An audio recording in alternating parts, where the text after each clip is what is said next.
ஆமாம். வணக்கம் வணக்கம் சார். மகிழ்ச்சி மகிழ்ச்சி. சௌபாரத்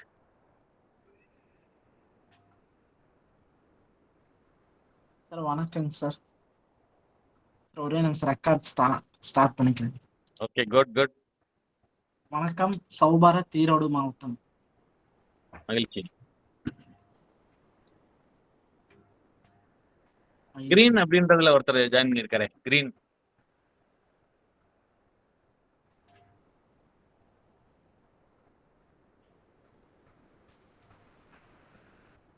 ஓகே, அனைவருக்கும் மாலை வணக்கம். Once again. இன்னைக்கு வந்து நம்ம ஏற்கனவே ஒரு நம்ம இதுல வந்து பதிவுல போட்டிருந்த மாதிரி நம்ம வந்து இன்னைக்கு பேசக்கூடிய தலைப்பு வந்து காவல்துறை சீர்திருத்த சட்டம் 2013. அதை பத்தி இன்னைக்கு நம்ம பேச போறோம். அதுக்கு முன்னால நம்மளோட வந்து இன்னைக்கு தேசிய சீர்திருத்த இயக்கம், நேஷனல் ரிஃபார்ம்ஸ் மூவ்மெண்ட் சொல்லிட்டு ஒரு அமைப்புல திரு ஜெயசீலன், அதனுடைய தலைவர், நம்மளோட வந்து ஒரு அனதர் ஒரு 10 நிமிஷத்துல நம்மளோட இணைய இருக்கிறார். அவர் ஒரு 15 நிமிஷம் நம்மளோட உரையாற்றுவாரு.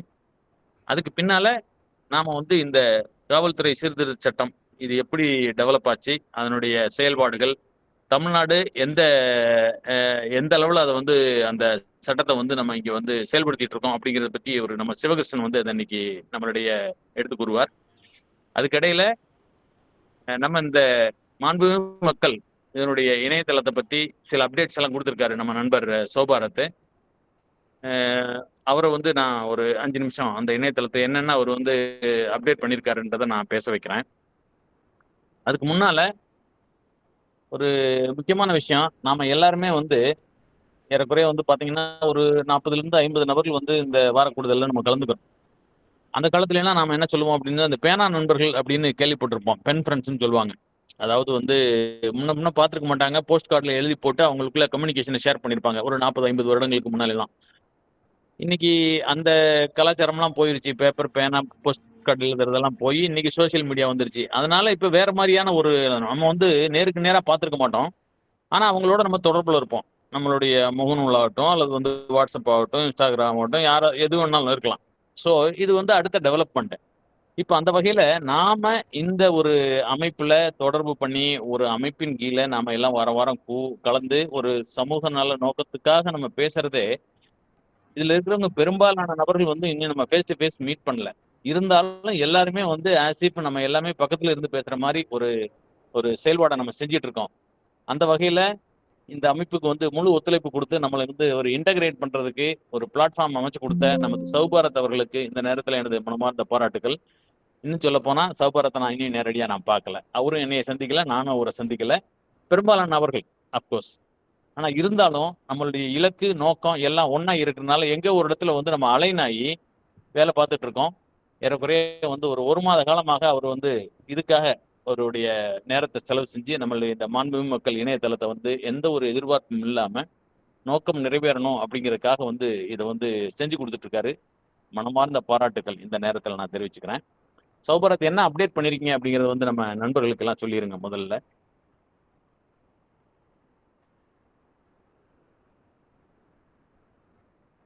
சார் ஜெயசீலன் ஐயா நம்மளோட இணைந்திருக்காரு.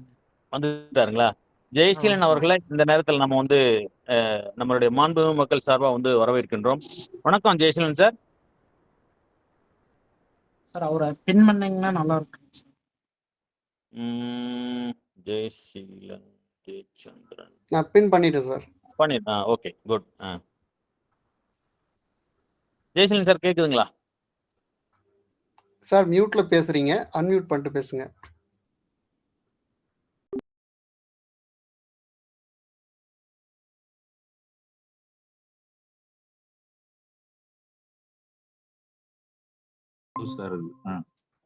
வணக்கங்க எல்லாருக்கும். வணக்கம். வணக்கம் ஜெயசீலன் சார். மாண்புமிகு மக்கள் சார்பாக இந்த வார கூடுதல்ல உங்களை வந்து சந்திக்கிறதுல ரொம்ப மகிழ்ச்சி அடைகிறோம். இந்த அமைப்பு வந்து ஏறக்குறைய நாங்க ஒரு 2 வருடமாக நடத்திட்டு இருக்கோம் சார். இதுல வந்து ஆரம்பத்துல நாங்க மெயினா ஃபோக்கஸ் பண்ணது வந்து ஆர்டிஐ, தகவல் அறியும் உரிமை சட்டத்தை எப்படி வந்து சாமானியனுக்கு கொண்டு போய் சேர்க்கறது, அதை வந்து எளிதாக நம்ம வந்து இணைய வழியில் எப்படி கொண்டு போய் சேர்க்கறது அப்படிங்கிறத பற்றியெல்லாம் நிறையா வந்து நம்ம முடிஞ்ச அளவு அந்த தகவல்களை கொண்டு சேர்த்துருக்கோம். நிறைய அதனால வந்து பயன்பட்டுருக்காங்க. நிறைய பேர் வந்து இன்னைக்கு இணைய வழியில் போடுறதுக்கு தயாராகிட்டாங்க. அதே போல் வந்து அப்பீல், கம்ப்ளைண்ட், ஆணையத்தை எப்படி எதிர்கொள்றது அப்படிங்கிறதையும் நம்மளால இயன்ற அளவுக்கு வந்து அவங்களுக்கு வழிகாட்டுதல்களை கொடுத்துட்டு இருக்கோம். அடுத்த கட்டமாக வந்து நாம இந்த குறைதீர் மனுக்கள் எப்படி வந்து கவர்மெண்ட் ஆஃபீஸில் வந்து நம்ம கிரீவன்சஸ் எல்லாம் எப்படி ரெட்ரஸ் பண்ணுறது, அதுக்கான வழிமுறைகள் என்ன அப்படிங்கிறத பற்றியும் வந்து நம்மளுடைய வழிகாட்டுதல்களில் நிறைய விஷயங்களை கொண்டு போய் சேர்க்குறோம். அந்த வகையில் உங்களையும் இந்த உங்களை சந்திக்கிறதுக்கு வாய்ப்பு கிடைச்சது. அந்த வகையில் இந்த வார கூடுதலில் உங்களை நாங்கள் வந்து வரவேற்கின்றோம். உங்களுடைய அனுபவத்தை எங்களுடைய வெப்சைட் நீங்கள் பார்த்துருப்பீங்க. எங்களுடைய இலக்கு நாங்கள் வந்து போட்டிருக்கோம். அதில் எங்களுடைய விஷன் மிஷன் போட்டிருக்கோம். அதன் அடிப்படையில் உங்களுடைய அனுபவத்தை இந்த கூட்டத்தில் இருக்கக்கூடிய பங்கேற்பாளர்களுக்கு உங்களுடைய அனுபவத்தை ஷேர் பண்ணணும்னு நான் மாண்புமிகு மக்கள் சார்பாக கேட்டுக்கிறேன் sir. Now you can speak. நன்றிங்க. சௌபாரத் ரெக்கார்ட் இட். Sir okay. இங்க ஐயா வணக்கம், சொல்லுங்க. ஐயா அதுக்கு முன்னாடி ஒரு சின்ன அறிமுகம் கொடுத்துட்டீங்களா? சொல்லுங்க. நம்ம வணக்கம். நம்ம ஜெயசீலன் ஐயாவை எல்லாருக்கும் தெரிஞ்சிருக்குமான்னு தெரியல, அதனால இந்த ஒரு சின்ன அறிமுகம். நம்ம லாக்டவுன் காலத்துல ஊரடங்கு காலத்துலயும் கூட நம்மளோட உரிமை பாதிக்கப்படாம எப்படி நம்ம இருக்கணும் அப்படின்னு ஒரு கடிதம்லாம் ஐயா ரெடி பண்ணி கொடுத்தாரு. அந்த கடிதத்தை பயன்படுத்தி நிறைய பேர் நாங்க பயன்படுத்தணும். அதுல பயன்படுத்தி பலன் அடைஞ்சோம். நானும் ஒருத்தன். அவரு ரெடி பண்ணி கொடுத்த கடிதத்தை வச்சுதான் இப்ப நான் ஒவ்வொரு மனுவும் ரெடி பண்றப்பவும் அவரோட கடிதம் எனக்கு அது உதவியா இருக்குது. அது போக நீதிமன்றத்துல தன் வழக்க தாமே எப்படி வாதாடுறது, ஊரடங்கு காலத்திலேயே எப்படி அனைத்து மாவட்டத்துக்கு போய் எல்லா தடைகளையும் மீறி போனாரு. இந்திய அரசியலமைப்பு சட்டத்தை அதிகமா புரிஞ்சவரு நம்ம ஜெயசீலன் ஐயா தான். அவரு இந்த மீட்டிங்ல இணைந்ததற்கு ரொம்ப நன்றி ஐயா. நீங்க பேச தொடங்குங்க. நன்றி. எனக்கும் அறிமுகப்படுத்தின ஒரு சௌபாரத் தான். ஜெயசீலன் ஐயா அறிமுகப்படுத்தின ஒரு சௌபாரத். 3 பேரையும் ஒருவருக்கொருவர் இதுவரை சந்திச்சுக்கல. இருந்தாலும் வந்து ஒரு வாய்ப்பு. அனைவரும் ஒரே தளத்தில் சௌபாரத் வந்து நான் சந்திச்சிருக்கிறதா எனக்கு ஏதோ ஞாபகம் இருக்கு. நம்ம இயக்கத்துல ஆரம்பத்துல பயணிச்சாருன்னு நினைக்கிறேன், தெரியலீங்க. ஐயா உறுப்பினரா இருந்திருக்குங்க ஐயா. உங்களோட கேள்வி இப்போ அந்த போட்டோ வீடியோ எல்லாம் எடுத்தாங்களே ஞாபகம் இருக்குது. அதனாலதான் கேட்டேன் நான். மகிழ்ச்சி. ஏதோ ஒரு காரணத்துக்காக எல்லாரும் இணைஞ்சு செயல்படணும் அப்படிங்கிறது ரொம்ப தேவை இருக்குது. அந்த வகையில இந்த தளத்துல இணைஞ்சு பயணிக்கக்கூடிய எல்லா மக்களையும் இந்த சந்திப்பின் மூலமா சந்திக்கிறதுல பெருமகிழ்ச்சி அடைகிறேங்க. இந்த வாய்ப்பை உருவாக்கி கொடுத்த இறைவேறாற்றலுக்கும் அதன் துளிகளாக இந்த மண்ணில் இயங்கிக் கொண்டிருக்கும் மனிதர்களுக்கும் என் மனமார்ந்த நன்றிகள். எப்பொருள் யார் யார் வாய் கேட்பினும் அப்பொருள் மெய்ப்பொருள் காண்பது அறிவு அப்படிங்கிற வள்ளுவரின் குரலுக்கு ஏற்ப அந்த ஒரு குரலே வந்துட்டு வாழ்க்கையை நெறிமுறைப்படுத்திக்கிறதுக்கான எல்லா வாய்ப்புகளும் வழங்கிட்டே இருக்கு. அப்படிங்கிறத நான் உணர்ந்து பயணப்பட்டு இருக்கிறதுனால, உண்மையை நோக்கி பயணப்பட்டு இருக்கிறதுனால அதை சொல்லி தொடங்குறதுல நான் மகிழ்ச்சி அடைகிறேன். வாழ்க்கையில கடைபிடிச்சிட்டு இப்ப நான் சொல்றதெல்லாம் நீங்க அப்படியே நம்ப வேண்டிய அவசியம் இல்லை. அதோட மெய்ப்பொருளை தேடி உணர்ந்து பயன்பெறணும் அப்படிங்கிறது தான் எங்களுடைய வேண்டுகோள். அப்பதான் வந்துட்டு ஒவ்வொரு மனிதனும் அறிவுடைய மனிதனா இருக்க முடியும் அப்படிங்கிறத உறுதிப்படுத்தி இருக்காரு. அது உண்மையும் கூட என்னுடைய அனுபவத்துல. இப்போ நம்ம வந்துட்டு இந்த நாட்டுல நம்ம யாரு அப்படிங்கிறதே நமக்கு தெரியாம வாழ்ந்துட்டு இருக்கிறது அப்படிங்கிறது தான் வந்து பாத்தீங்கன்னா எனக்கும் இயல்பானதா இருந்தது.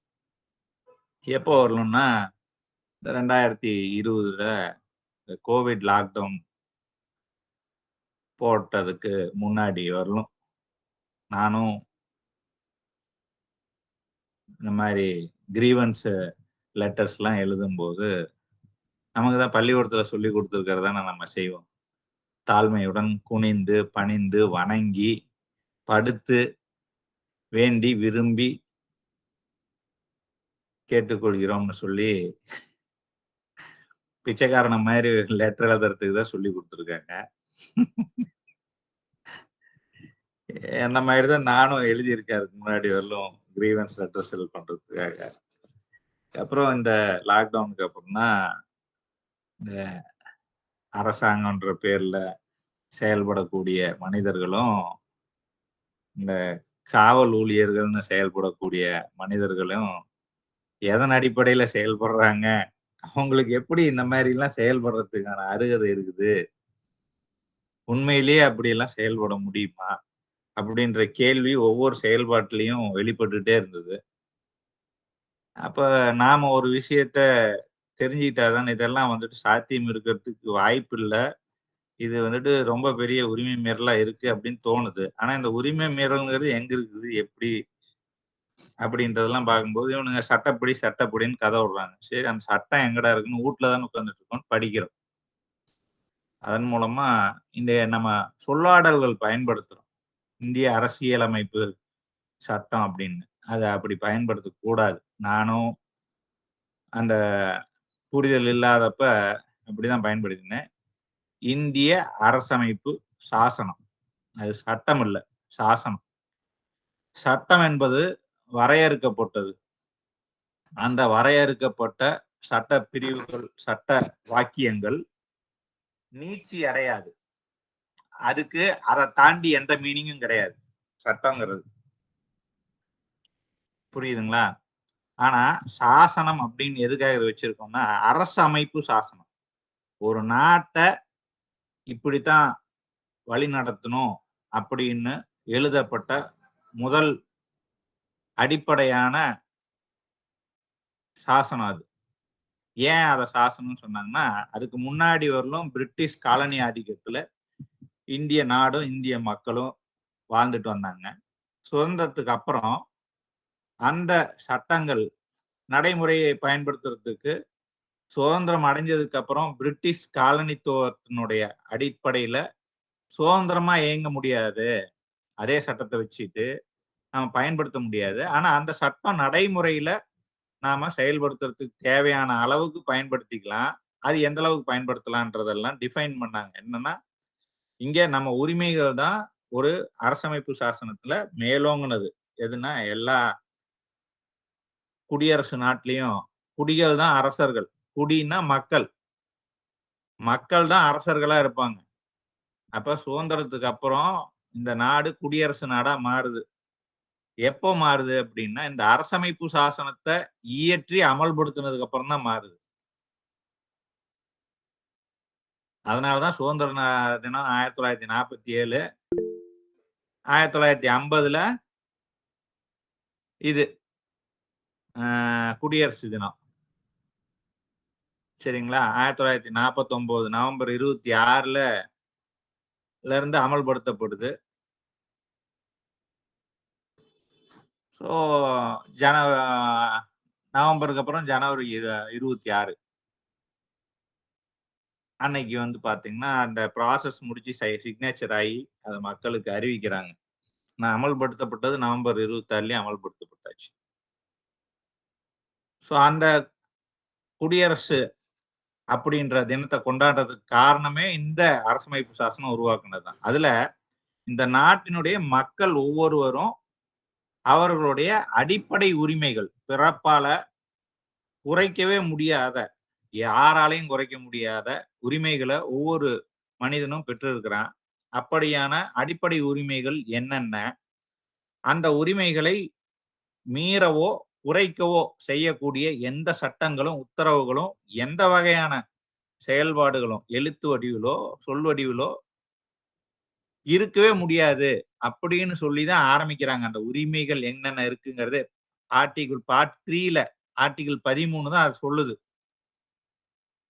பிரிட்டிஷ் சட்டத்தை நாம பயன்படுத்தினாலும் அதுல இந்த பார்ட் 3ல சொல்லப்பட்டிருக்கக்கூடிய அடிப்படை உரிமைகளை குறைக்கும் விதமாகவோ மீறும் விதமாகவோ எந்த சட்டங்கள் ஏற்கனவே இருந்தாலும் அல்லது இயற்றப்பட்டாலும் அவை இல்லா நிலையதாகும் அப்படின்ற வார்த்தையை பயன்படுத்தியிருக்காங்க. வாய்டு, நல் இல்ல, வாய்டுன்ற வார்த்தை மட்டும்தான் பயன்படுத்தியிருக்காங்க. வாய்டுனா என்ன மீனிங்னா, இருக்கிறதாவே கன்சிடர் பண்ண முடியாது. இருந்தாதானே செல்லாதுன்னு சொல்ல முடியும். இல்லாததை எப்படி செல்லாதுன்னு சொல்ல முடியும்? அதனால இருக்கிறதாகவே கருத முடியாது. அப்படிப்பட்ட சட்டங்களோ அறிவிப்புகளோ எதுவுமே வந்து இருக்கிறதாகவே கருத முடியாது அப்படின்னு சொல்லிட்டு தான் அதுக்கப்புறம் தான் 14ல இருந்தா உரிமைகள் என்னென்னு வரிசையா சொல்லிட்டு வராங்க. அப்படிப்பட்ட உரிமைகள், அந்த உரிமைகளை பாதுகாப்பதற்காக தான் இந்த நாட்டுல அரசாங்கம், நீதித்துறை, நிர்வாகத்துறை, சரிங்களா, இது எல்லாத்தையுமே கட்டமைக்கிறாங்க. அதுல யார் யார் எப்படி எப்படி செயல்படணும் அப்படிங்கிறது எல்லாத்தையுமே வரையறுக்கப்பட்டிருக்கு. இதன் அடிப்படையில தான் சட்டங்களையும் இயற்ற முடியும். அப்ப இதுதான் எல்லா சட்டங்களுக்கும் அடிப்படையானது. அதனாலதான் இது சாசனம். இதுல சொல்லப்பட்டிருக்கக்கூடிய பிரிவுகள், வாக்கியங்கள் எல்லாமே ஆர்டிகிள் தான் சொல்லுவாங்க, செக்ஷன் சொல்ல மாட்டாங்க. கான்ஸ்டிடியூஷனோட ஆர்டிகிள் 13, ஆர்டிகிள் 14, ஆர்டிகிள் 21 இப்படின்னு தான் சொல்லுவாங்க. ஏன் ஆர்டிகிள் கோட்பாடுன்னு சொல்றாங்கன்னா, அவை முற்று பெற்றது அல்ல. காலத்திற்கு ஏற்ப அந்த உரிமைகள் நீட்சி அடைஞ்சிட்டே போகும். அதோட தன்மை வந்துட்டு நீட்சி அடைஞ்சிட்டே போகும், குறுக்க முடியாது. அப்படிங்கிறது தான் அதோடைய கோட்பாடு. அதனாலதான் அதை ஆர்டிகிள்னு சொல்றாங்க. அதே மற்ற சட்டங்கள்ல இருக்கக்கூடியது எல்லாமே செக்ஷன் சொல்லுவாங்க. அந்த செக்ஷன் அப்படின்றது அந்த வாக்கியத்துல கொடுக்கப்பட்டிருக்கிற வாக்கியத்துல கொடுத்திருக்கிற அந்த வாக்கியத்தை தாண்டி அதுக்கு எந்த அர்த்தமும் இருக்காது. அந்த வாக்கியம் நீட்சி அடைய முடியாது.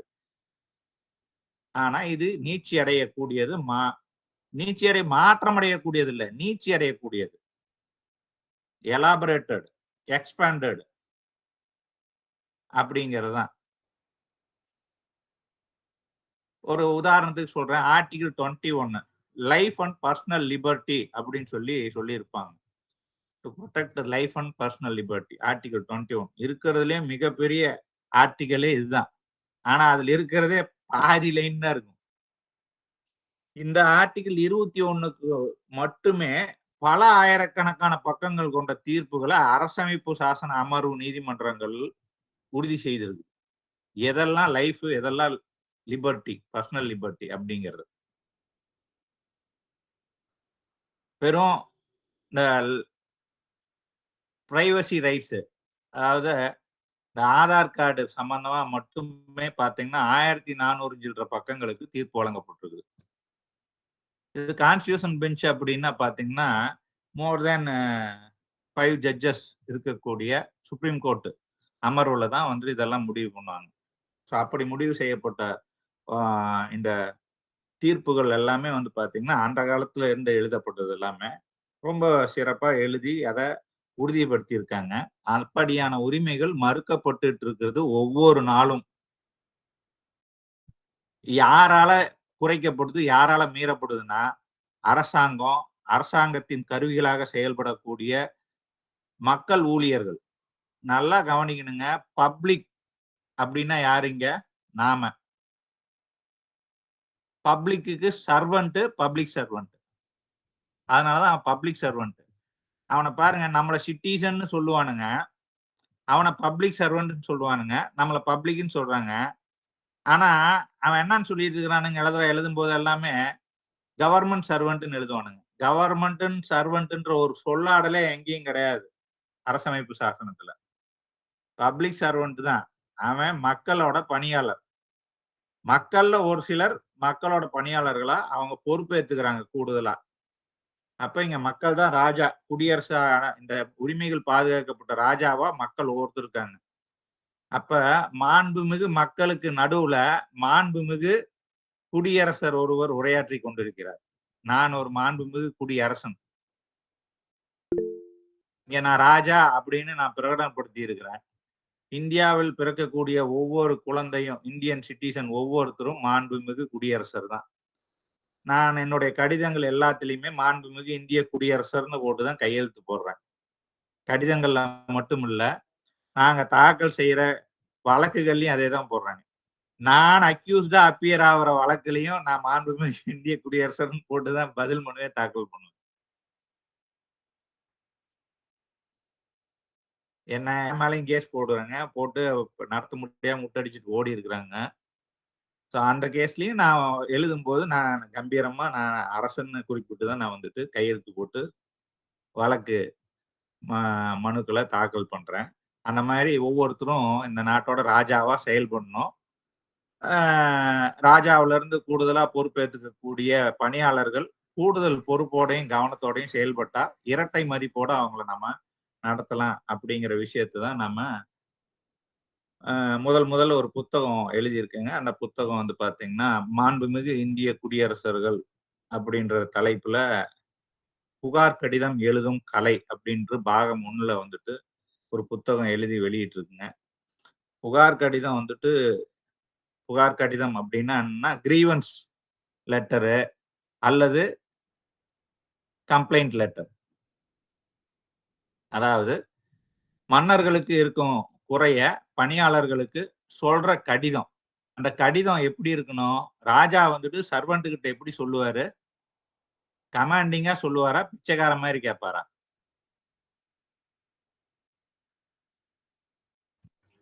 யாரும் சொல்ல மாட்டேங்கிறீங்க. கமாண்டிங்கா தான் சொல்லணும். சொல்லுங்க ப்ளீஸ். அப்படி யாராவது நம்ம மனு எழுதி இருக்கிறோமா இப்போ வரலாம்? மனுன்ற வார்த்தையே என்னமோ பிச்சைக்காரமா எழுதிதானே இருக்குது. வாஸ்தவம் தான், அப்படியே ஊறி இருக்கோம். சொல்லுங்க. அது மனு அப்படின்னா அது ஒரு தமிழ் சொல், கடிதம், அவ்வளவுதான். கடிதம் கொடுக்குறீங்க, ரெப்ரசன்டேஷன், அவ்வளவுதான். ஒரு ராஜா ஒரு வேலைக்காரனுக்கு கடிதம் எழுதுற கடிதம், அவ்வளவுதான். அதை வந்துட்டு எவ்வளோ டிக்னிட்டியோட நாம ஹேண்டில் பண்ணுமோ அவ்வளோ டிக்னிட்டியோட ஹேண்டில் பண்ணோம்.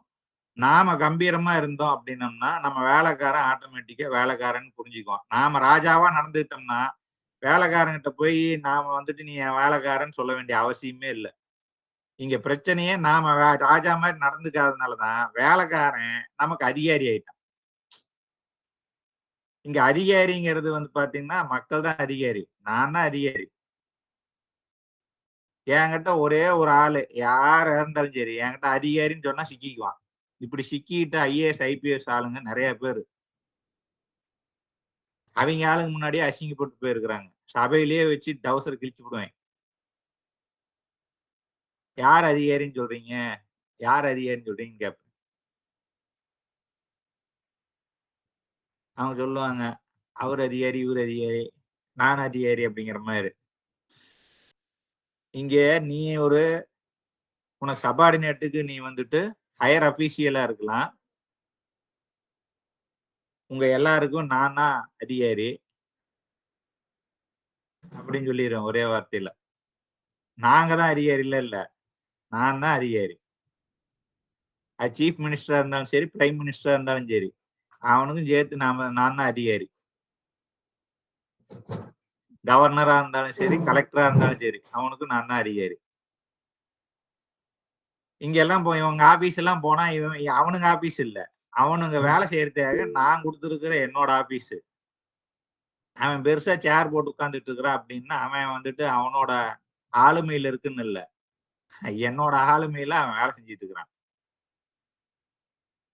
யானை மேல உட்காந்துட்டு போற பாகன் வந்துட்டு எனக்கு வேலைக்காரனா இருக்கலாம். அவன் நான் கீழே இருந்து மேல ஏறி உட்கார்றவர்களும் அவன் வண்டி ஓட்டிட்டு போறான் அப்படிங்கிறதுக்காக அவன் வந்துட்டு ராஜாவாயிட முடியாது. அவன் பாகன், அவ்வளவுதான். இந்த யானை மேய்க்கிறவனும் 2 பேருமே எனக்கு வேலைக்காரங்க தான். இந்த மனநிலைய உள்நிலையில ஆழ்நிலையில சப்கான்சியஸ் மைண்ட்ல நீங்க ஸ்டோர் பண்ணணும், கொண்டு போய் வைக்கணும். அப்பதான் வந்துட்டு உங்களுக்கு எதிரில் நிக்கிறவன் அது யாரா இருந்தாலும் சரி, நீங்க கோர்ட்ல போய் ஜட்ஜி முன்னாடி நின்னாலும் ஜட்ஜியும் வேலைக்காரன் தான். அதுல எல்லாம் எந்த சந்தேகமும் வேண்டாம். தீர்ப்பை இஷ்டத்துக்கெல்லாம் எழுத முடியாது, சட்டப்படிதான் எழுத முடியும். சட்டவிரோதமா தீர்ப்பு எழுதுனா அதை சேலஞ்சு பண்ணணும் நம்ம. அதனாலதான் நம்ம பெட்டிஷன்ல எழுதுறது கூட மாண்புமிகு இந்திய குடியரசுன்னு எழுதணும். எழுதி அங்கேயும் போட்டோம்னா பாப்பாங்க. ஒரு ஜட்ஜி கேள்வி கேட்டது இல்லை என்னைய. நான் பல நீதிமன்றங்கள்ல நானே வழக்கு நடத்துறேங்க. உயர் நீதிமன்றம், உச்ச நீதிமன்றம் தான் இன்னும் போகல, கூடிய சீக்கிரம் போக வேண்டியிருக்கும். சரிங்களா? ஸோ அப்ப அங்க எல்லாமே வந்துட்டு கீழ இருந்து மேல வரலும் பெட்டிஷன் போகுது, ஜட்ஜ் எல்லாம் தான் படிக்கிறாங்க. ஆனா ஒருத்தர் கூட ஒரு கேள்வியோடு கேட்டது கிடையாது. இந்த கீழே வேலை செஞ்சுட்டு இருந்த சில பேர்லாம் இது எப்படி என்ன அப்படின்னு எழுதுவீங்க அப்படின்னு சொல்லி இயக்கத்துல மற்ற நபர்கள்ட்ட கேட்டிருக்காங்க. என்கிட்ட கூட கேட்டது கிடையாது. என்கிட்ட கோர்ட் ஸ்டாஃப் ஒரு ஆள் கூட கேட்டது கிடையாது. ஏன்னா நான் வந்துட்டு அதை எழுதும் போது அவ்வளவு ஸ்ட்ராங்கா எழுதுறேன், டெலிவர் பண்றேன். சந்தேகத்தோட எழுதணும்னா நம்மள கேள்வி கேட்பாங்க. இது மாதிரி நம்ம அடிப்படை உரிமைகள்ல பாதுகாக்கிறதுக்கு தான் அரசமைப்பே உருவாக்கப்பட்டது. அரசமைப்பின் மூலமா இந்த நாடே உருவாக்கப்பட்டிருக்கிற உண்மை உணர்ந்து இந்த நாடு முழுவதும் நம்ம சொத்து. இந்த நாட்டுல இருக்கிற நிலப்பரப்பு முழுதும் என்னுடைய ஆளுமைக்கு உட்பட்டது. நானே அதற்கு ராஜா. இத உங்களால உணர முடியலன்னா நீங்க எப்பயுமே வந்துட்டு குடிமக்களா இல்ல, மனுஷனா கூட வாழ முடியாது. இந்த நாட்டுல வாழ விட மாட்டாங்க. இப்ப இதை உறுதிப்படுத்தக்கூடிய சூழ்நிலைகளை நாம உருவாக்கணும். அது எண்ணத்தாலையும் எழுத்தாலையும் செயலாலையும் வெளிப்பட்டுட்டே இருக்கணும் ஒவ்வொரு நொடியிலையும். அதற்கான நடைமுறைகளை இந்த புத்தகத்துல புகார் கடிதம் எழுதும் கலைன்ற புத்தகத்துல கொடுத்துருக்குங்க. அப்ப அந்த புகார் மனு எப்படி எழுதணும், அதுக்கு என்னென்ன அடிப்படைகள் இருக்குங்கிறத நம்ம வெளிப்படுத்தியிருக்கோம். சின்ன புக்கா இருக்கலாம், ஆனா அது மிகப்பெரிய செயல்பாடை செய்யக்கூடியது. அதை எப்படி செயல்படுத்தணும் அப்படிங்கிறதும் சொல்லியிருக்கோம். அந்த மாதிரி புகார் கடிதங்களை மேனுவலா எழுதாம ஒரு எலக்ட்ரானிக் முறையில இமெயில் இந்த மாதிரியான இணையதளங்கள் மூலமா எப்படி நாம கொடுக்கலாம் அப்படிங்கிறதுக்கான வாய்ப்பை உருவாக்குற செயல்பாட்டுல செயல்பட்டு இருக்கக்கூடிய சவடமுத்து ஐயா அவர்களும் இந்த தளத்துல இயங்கி போயிட்டு இருக்கக்கூடிய மற்ற நண்பர்களும் அவர்களுடைய செயல்பாட்டுல வெற்றி அடைய எப்பயுமே இயக்கம் உறுதுணையா இருக்கும் அப்படிங்கிறத தெரியப்படுத்திக்கிறேன். உங்களுக்கு ஏதாவது கேள்விகள் இருந்தா கேட்கலாங்க. மகிழ்ச்சி ஜெயசீலன் சார். குறுகிய நேரத்துல நமக்கு வந்து ஒரு தைரியத்தை எப்படி வந்து ஒரு சிட்டிசன் வந்து ஒரு மனுதாரர் அப்படிங்கிற அந்த கான்செப்டே விட்டுட்டு நாம உரிமைதாரர், நாம தான் இந்த மண்ணுக்கு ராஜா, மற்றவர்கள் எல்லாம் வந்து நமக்கு தேவையானதை செஞ்சு கொடுக்கக்கூடிய ஒரு ஊழியர்கள் அப்படிங்கிற அந்த மனநிலையை எல்லாரோட மனதிலையும் வந்து குறுகிய நேரத்தில் நீங்க பதிய வச்சதுக்கு ரொம்ப மகிழ்ச்சி ஜெயசீலன் சார். பங்கேற்பாளர்கள் ஏதாவது சந்தேகங்கள் இருந்தா நம்ம இந்த சந்தர்ப்பத்தை பயன்படுத்திக்கலாம். செந்தில் ஹேண்ட் ரைஸ் பண்ணியிருக்காரு, பேசுங்க செந்தில். ஐயா வணக்கம். சொல்லுங்க ஐயா வணக்கம். இப்ப பாத்தீங்கன்னா இப்போ முதல்ல பேசின ஐயா பாத்தீங்கன்னா தானாகவே வந்து நீதிமன்றத்துல வழக்காடுறத பத்தி பேசினாரு. சொல்லுங்க, கேட்டுட்டு இருக்கேன். அவர் பாத்தீங்கன்னா இது வந்து எல்லாத்துக்கும் அவர் கத்துக் கொடுக்கறதுக்கு கொஞ்சம் முயற்சி செய்யலாம். ஏன்னா நாங்கெல்லாம் இப்ப காவல் நிலையம் போனா கொஞ்சம் பிரச்சனையா இருக்கு. நீதிமன்றம் இப்ப என்ன சொல்றது, இது மாதிரி நிறைய அமைப்புகள் வந்து நீங்களா போங்கன்னு சொல்லி நம்ம மதுரையிலும் கூடி ஒரு நிகழ்ச்சியில எனக்கு ட்ரைனிங் கொடுத்தாங்க. அது கோவிட்டுக்கு முன்னாடி அதை பயன்படுத்தல, நான் விட்டுட்டேன். இப்போ இவர் வந்து நம்ம கூட இணைஞ்சிருக்கிறேன், ரொம்ப மகிழ்ச்சியா இருக்குது. இது கொஞ்சம் பயன்படுத்தலாம்னு நான் நினைக்கிறேங்க ஐயா. கத்து கொடுத்துட்டு தான் இருக்கிறேங்க. அதற்கான நீங்க வந்துட்டு நீங்களே உயர் நீதிமன்றத்துல கூட ரிட் மனு நீங்களே தாக்கல் பண்றதுக்கான ஒரு மாடல் பெட்டிஷன்ஸ் எல்லாமே கொடுத்துருக்கோம். அது இல்லாம நாங்க டிராஃப்ட் பண்ணி நடத்தின கேஸ் அதோட டிராஃப்ட் எல்லாமே வந்துட்டு கொடுத்துருக்குறோம். தேவைப்படுறவங்களுக்கு தனிப்பட்ட முறையிலையும் நாங்க ஷேர் பண்றோம். வழக்கை நீங்களே நடத்தலாம். அதற்கான வழிமுறைகள் எல்லாமே வந்துட்டு ஏற்கனவே TNRM.in அப்படின்ற வெப்சைட்ல போனீங்கன்னா அந்த தகவல்கள்லாம் இருக்குங்க. அதுக்குள்ளார வந்து டெலிகிராம் சேனல்ஸ் நாங்க வச்சிருக்கோம்.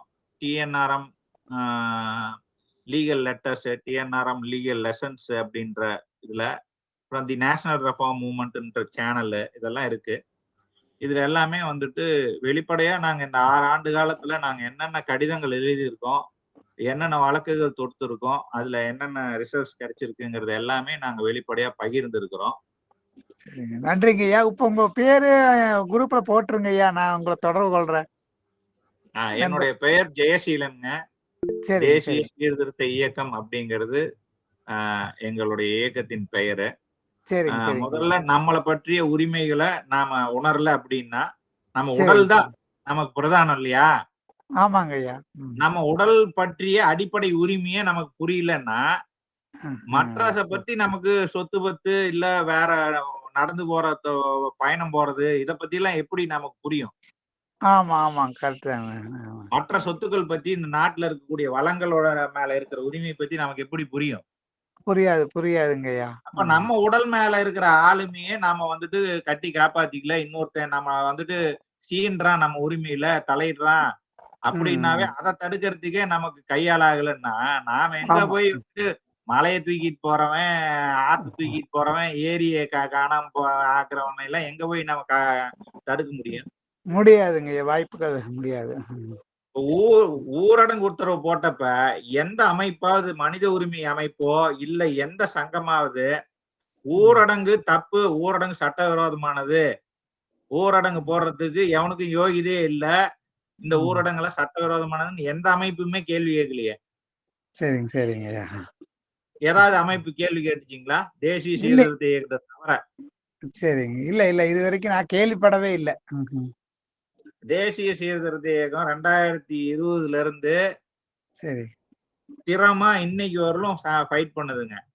நம்ம மகிழ்ச்சிங்க ஐயா, நம்ம மகிழ்ச்சி. ஆமாங்க. அதே மாதிரி அலோபதி மருத்துவ முறையை திணிக்கிறத, கட்டாயப்படுத்துறத, கட்டாய கொரோனா ஊசி போட்டு கோடிக்கணக்கான பேர் கொண்டு இருக்காங்க இந்தியால. ஐயா நானெல்லாம் போடலைங்க ஐயா, அந்த ஊசி பக்கமே போகல. போட்டீங்க போடலன்ற தகவலையே யாருக்கும் சொல்ல வேண்டியது இல்லைங்கிறதே ஹைகோர்ட்ல தீர்ப்பா வாங்கி இருக்கிறோம் நாங்க. சரிங்க.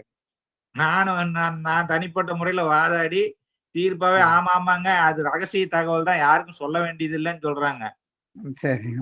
தீர்ப்பு கூட இதுல இருக்குதுங்க. சரிங்க ஐயா, இப்போ உங்க போன் நம்பரை பதிவு செஞ்சுருங்க ஐயா, நான் நாளைக்கு தொடர்பு கொள்றேன். ஜெயசீலன் ஐயா, ரொம்ப மகிழ்ச்சி. அதனால நீங்க இதெல்லாமே நம்ம கொஞ்சம் முயற்சி பண்ணி பண்ணுங்க. நானும் எனக்கு சட்டத்துக்கு சம்பந்தமே இல்லாம இருந்ததுங்க. நான் ஒரு டெக்னாலஜி சொல்யூஷன் ப்ரொவைடருங்க. சரிங்க நம்ம மகிழ்ச்சி. இந்த 2020க்கு அப்புறம் நான் இதெல்லாம் படிச்சு தெரிஞ்சுக்கிட்டு அதை பயன்படுத்தி அதை இன்னும் சுலபமா எப்படி பயன்படுத்தலாம், பயன்படுத்தும் போது என்ன மாதிரி தடைகள்லாம் வரும், அதை எப்படி கையாளலாம், இந்த மனிதர்கள் பைத்தியக்காரர்களாட்ட செயல்படுறாங்க இல்லைங்களா, ஒவ்வொரு துறையிலயும் பொது ஊழியர் இருக்கிற ஆளுங்களை மக்கள் ஊழியர்கள்லாம், இந்த மக்கள் ஊழியர்களை எல்லாம் எப்படி கையாளலாம் சுலபமா அப்படிங்கறதையும் கத்துக் கொடுக்குறோம். சரிங்க, ரொம்ப மகிழ்ச்சிங்க ஐயா. நாளைக்கு உங்களோட பேசுறேங்க ஐயா. பதிவு போட்டுருங்க. ரொம்ப நன்றிங்க ஐயா. மகிழ்ச்சி. அவரு ஜெயசீலன் ஐயாவோட புத்தகங்கள் எங்க கிடைக்கும்னு ஒருத்தர் கேட்டிருக்காரு. அவர் அந்த TNRM.in வெப்சைட்ல உள்ள போனீங்கன்னா எங்கெங்க கிடைக்கும் அப்படிங்கறத போட்டிருக்காரு, மொபைல் நம்பரோட போட்டிருக்காரு. அவங்கள தொடர்பு கொண்டு நீங்க வாங்கிக்கலாம். அடுத்தபடியா வந்து கனகராஜ் ஒருத்தர் ஹேண்டில் பண்ணிருக்காங்க. அவர் ஜெயசீலன் சாரையும் வந்து பேசலாம். ஓகே, மகிழ்ச்சி. கனகராஜ் பேசுங்க. ஐயா வணக்கங்கய்யா. வணக்கம். சொல்லுங்க ஐயா. இப்போ இந்த சட்ட விழிப்புணர்வு முகாம், உங்களை பத்தி ஒரு சின்ன அறிமுகம் சொல்லிருங்க. நீங்க யாரு, எங்க இருந்து பேசுறீங்கன்றத மட்டும் அறிமுகப்படுத்திட்டு அப்படி சொல்லிருங்க. ஐயா என்னோட பேர் கனகராஜ், திருப்பூர் மாவட்டம். திருப்பூர், மகிழ்ச்சி. ஐயா இந்த மக்களுக்கு வந்து அடிப்படை சட்டங்களும் அவங்களோட உரிமைகளும் நீங்க சரியா போய் சேர்ந்த மாதிரி தெரியல. அதுக்கு என்ன மாதிரியான ஒரு திட்டத்தையும் செயல்பாடா கொண்டு வந்தா அதை ஈஸியா ரீச் பண்ண முடியும்?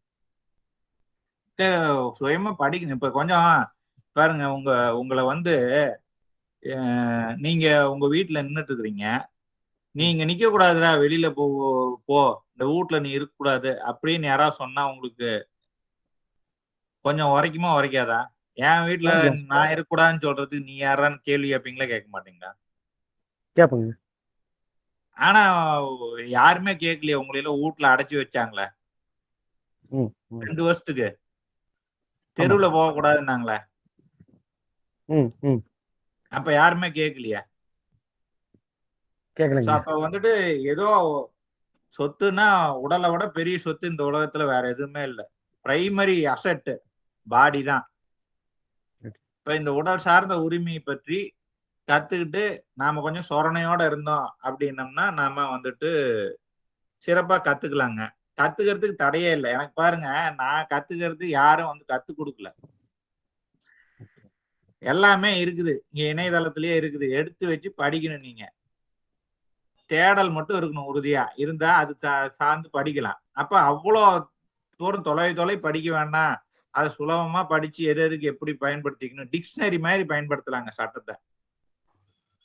எப்படி ஓகே. எந்த வார்த்தைக்கு அர்த்தம் தெரியணுமோ அந்த வார்த்தைய தேடி எடுத்து அதுக்கான அர்த்தம் என்னன்னு படிக்கிறோம் இல்லையா? டிக்ஷனரி பார்க்கறது எத்தனை பேருக்கு தெரியும்? டிக்ஷனரின்னா என்னன்னே தெரியாதுன்னு நிறைய பேர் சொன்னாலும் சொல்லுவாங்க. அது இது டிக்ஷனரின்னு ஒரு வார்த்தைக்கு எப்படி தமிழ் அர்த்தம், இங்கிலீஷ் டு இங்கிலீஷ் டிக்ஷனரி இருக்கு, இங்கிலீஷ் டு தமிழ் டிக்ஷனரி இருக்கு.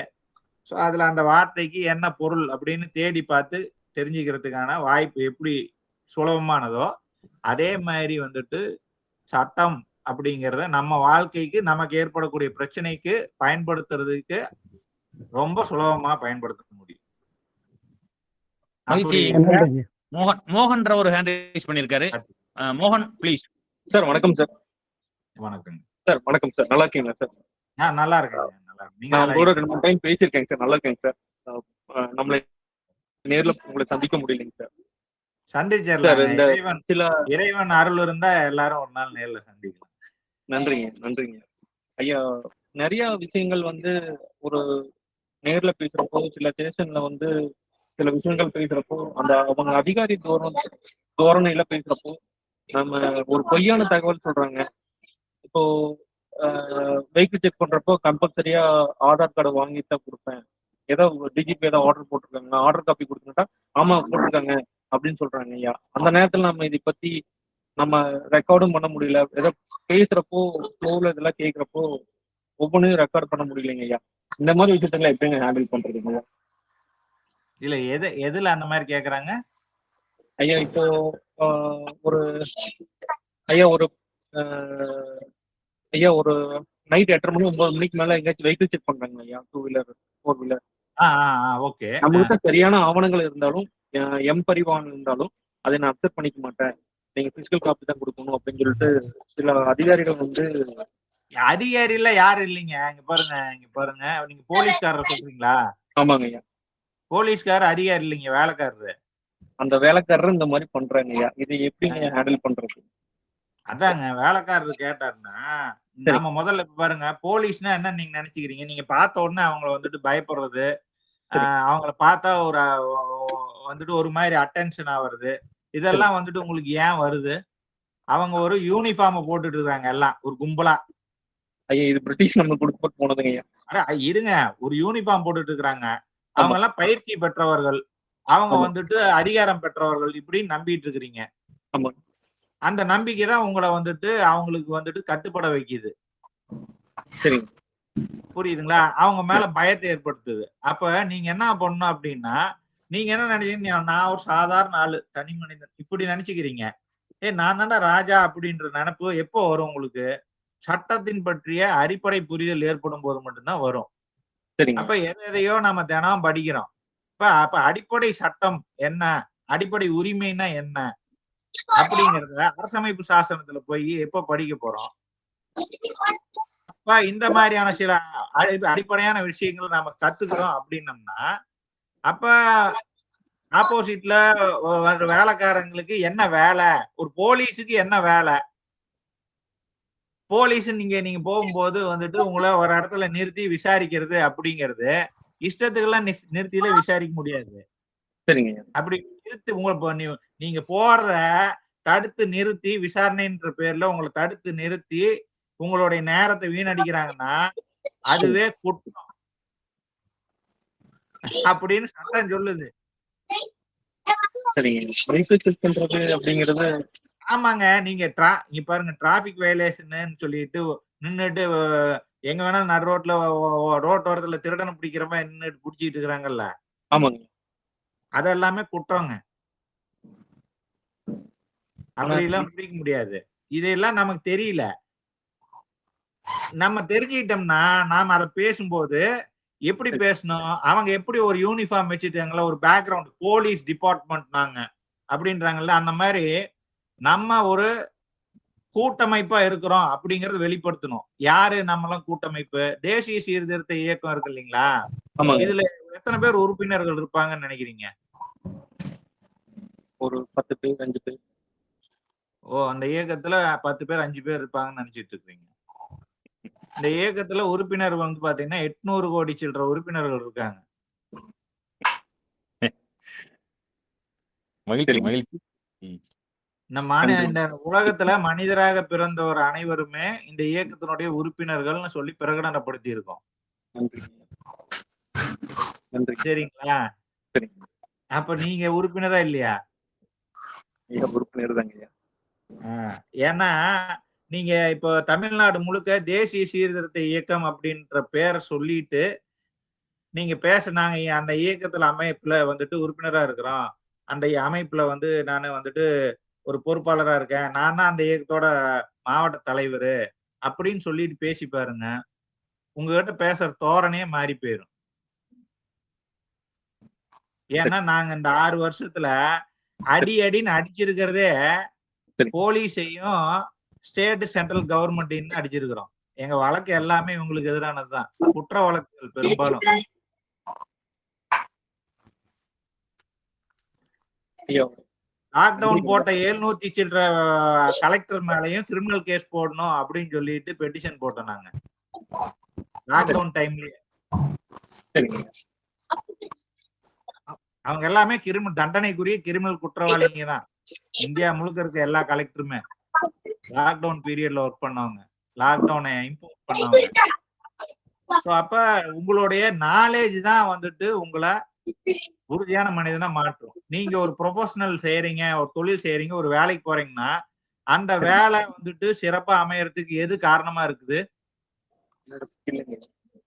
அந்த வேலையை பற்றிய அறிவு தானே. என்னோட ஸ்கில். ஆமாங்க. அதே மாதிரிதான் நீங்க பொதுவாவே தெரிஞ்சுக்க வேண்டிய அறிவு இந்த சட்ட அறிவு, அடிப்படை அறிவு. அதை தெரிஞ்சுக்கிறதுக்கான வாய்ப்பை பாருங்க நம்ம சவடமுத்து ஐயா பண்ணிட்டு இருக்காங்க, நாங்க பண்ணிட்டு இருக்கோம். அதனால எந்த அமைப்புல இருந்தாலும் நீங்க தேசிய சீர்திருத்த இயக்கத்தோட உறுப்பினர் தான். ஐயா சட்டங்கள் வந்து நீங்க சொல்ற மாதிரி இது வந்து என்னோட புரிதலுங்க ஐயா. ஒரு சட்டங்கள் நிமிஷம் நான் முடிச்சிடுறேன். சரிங்க. அதனால நீங்க யார்கிட்ட பேச ஆரம்பிக்கும் போதும் நான் தேசிய சீர்திருத்த இயக்கத்தோட உறுப்பினர்னு சொல்லி பேச ஆரம்பிங்க. அவங்க உங்ககிட்ட பேசுற டோன் மாறி போயிரும். சரிங்க. உங்களை ரோட்ல நிறுத்தினாலும் சரி, எங்க என்ன விஷயமா பேசினாலும் சரி, முதல்ல விசிட்டிங் கார்டு மாதிரி இதை மட்டும் நீங்க ஒரு உறுப்பினர்னா எங்க இருக்கிறீங்க, என்ன இந்த இயக்கம் எங்க இருக்குது அப்படி எல்லாம் கேட்க மாட்டாங்க. சரிங்க.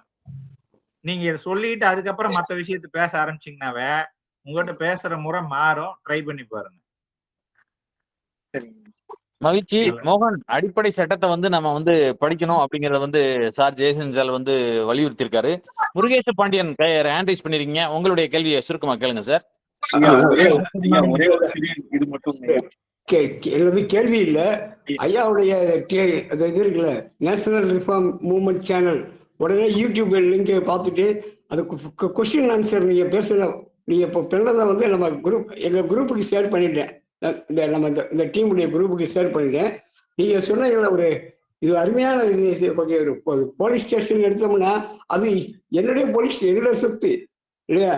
அடுத்து வந்து போலீஸ்காரன் வந்து எனக்கு ஒரு வேலை, நான் போனேன்னா அங்க எனக்கு ஒரு வேலைக்காரன் தான். இந்த புரிதல் வேணும். அதை விட கடைசியா நீங்க சிறப்பா சொன்னது, நான் ஒரு தேசிய இயக்கத்தில் ஒரு உறுப்பினர், முக்கியமான உறுப்பினர் சொல்லிட வேண்டியதுதான், பொறுப்பான உறுப்பினர். இல்லைங்க, நீங்க பொறுப்போட செயல்படுறதா இருந்தா, நீங்க மாவட்டத்துக்கே பொறுப்பேற்றுக்கிறதா இருந்தா, நான் தான் மாவட்ட பொறுப்பாளர்னு சொல்லுங்க, மாவட்ட தலைவர்னு சொல்லுங்க.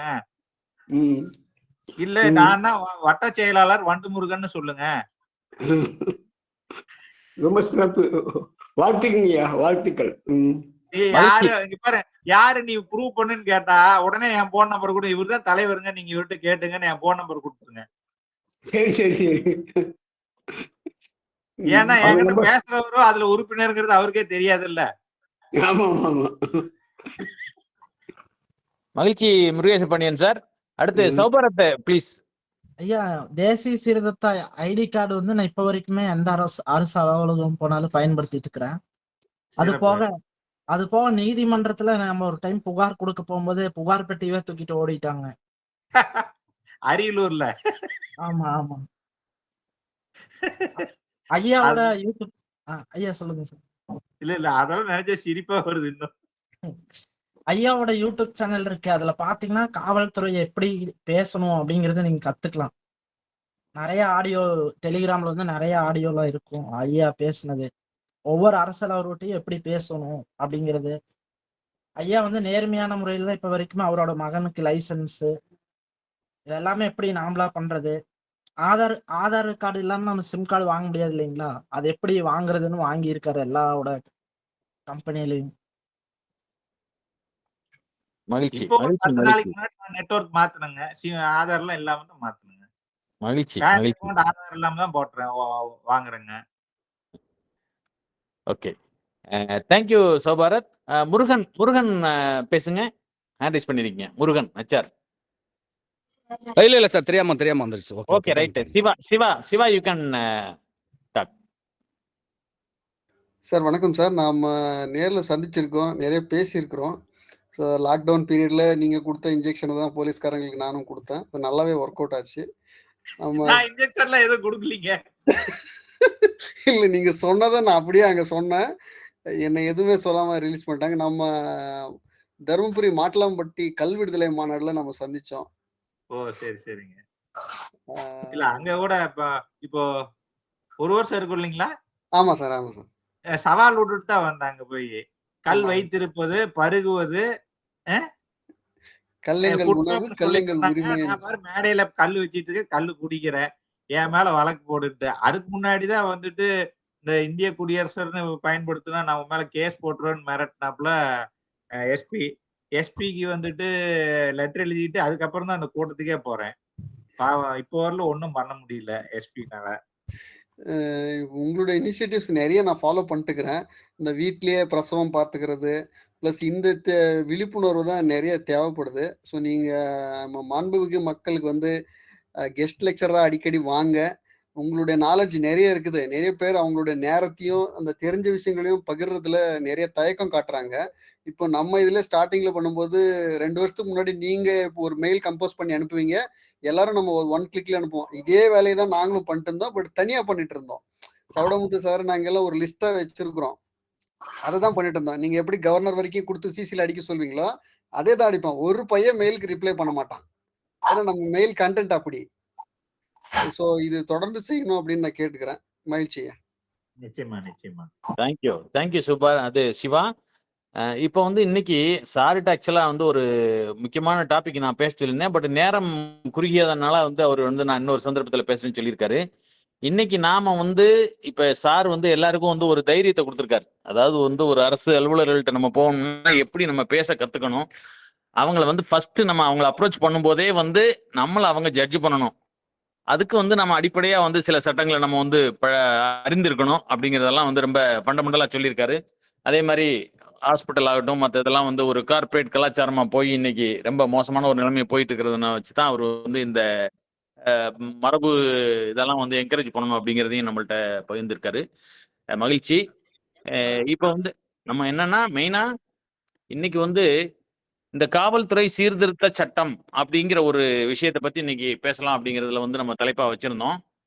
அதை பத்தி வந்து நம்ம சிவா வந்து சார், ஜெய்சீலன் சார், வேற யாரும் ஜெய்சீலன் சார்கிட்ட எதுவும் கேள்வி கேட்க வேண்டியது இருக்கா? வேற யார்கிட்டையும் ஜெய்சீலன் சார்கிட்ட ஏதாவது கேள்விகள் கேட்க வேண்டியது இருக்கா? ஓகே ஜெய்சீலன் சார், அப்படியே அடுத்த நகர்வுக்கு போகலான் இருக்கோம் இல்லைங்களா? நீங்க தொடருங்க, நான் வீடியோ மியூட் பண்ணிக்கிறேங்க. மகிழ்ச்சி சார், மகிழ்ச்சி. Thank you sir, thank you for sharing your experience. நீங்க வந்து ஒரு பேசுனதே வந்து இங்க பார்ட்டிசிபென்ட்ஸுக்கு நல்ல ஒரு இன்ஸ்பிரேஷன். இன்னைக்கு இது வந்து ரொம்ப அத்தியாவசிய தேவை. எப்படின்னா ஒரு தன்னார்வலர்கள்னு சொல்லிக்கிறதுக்கு கூட வந்து மக்கள் தயங்குறாங்க. அதாவது வந்து மனசுக்குள்ள இருக்கு, ஆனா வெளிப்படையா சொன்னா இதனால ஏதாவது சங்கடங்கள் வருமா, நெருடல்கள் வருமா அப்படிங்கிற ஒரு சூழல் தான் இன்னைக்கு இருக்கு. அதையெல்லாம் தகர்த்து எறியறதுக்கு உங்களுடைய பேச்சுக்கள் வந்து உண்மையாவே ரொம்ப சப்போர்ட்டிவா இருந்தது. ரொம்ப மகிழ்ச்சி சார், நன்றி. மகிழ்ச்சிங்க, இந்த வாய்ப்பு அளித்ததுக்கு மிக்க மகிழ்ச்சிங்க. நன்றி. மகிழ்ச்சி.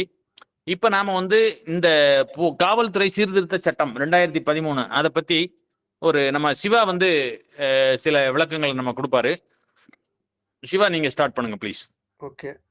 ஸோ நமக்கு டைம் ரொம்ப குறைவாக இருக்குது. ஸோ இதில் நான் எவ்வளோ கவர் பண்ண முடியுமோ அவ்வளோ கவர் பண்ணுறேன். மீதியை வந்து நம்ம அடுத்த வாரத்துக்கு போஸ்ட்போன் பண்ணலாம்.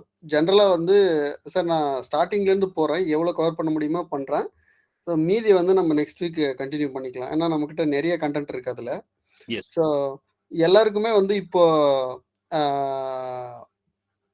போலீஸ் ஸ்டாண்டிங் கமிட்டி அப்படின்னு ஒன்று இருக்கு. இதை பத்தி எத்தனை பேருக்கு தெரியும்? தெரிஞ்சவங்க மட்டும் ஹேண்ட் ரைஸ் பண்ணுங்க. Standing order, police standing order. Police standing ஆர்டர்னு இருக்கு, ப்ளஸ் டிஸ்ட்ரிக்ட் லெவல் கமிட்டியும் இருக்கு. ஸோ இது பத்தி எத்தனை பேருக்கு தெரியும்? 1 2 3 ஸோ 37 பேர் இருக்கோம். 37 பேர்ல 3 பேருக்கு தான் இது தெரிஞ்சிருக்கு. மகிழ்ச்சி. ஸோ அது எங்கேருந்து ஆரிஜினேட் ஆகுது அப்படின்னு பார்த்தோம்னா,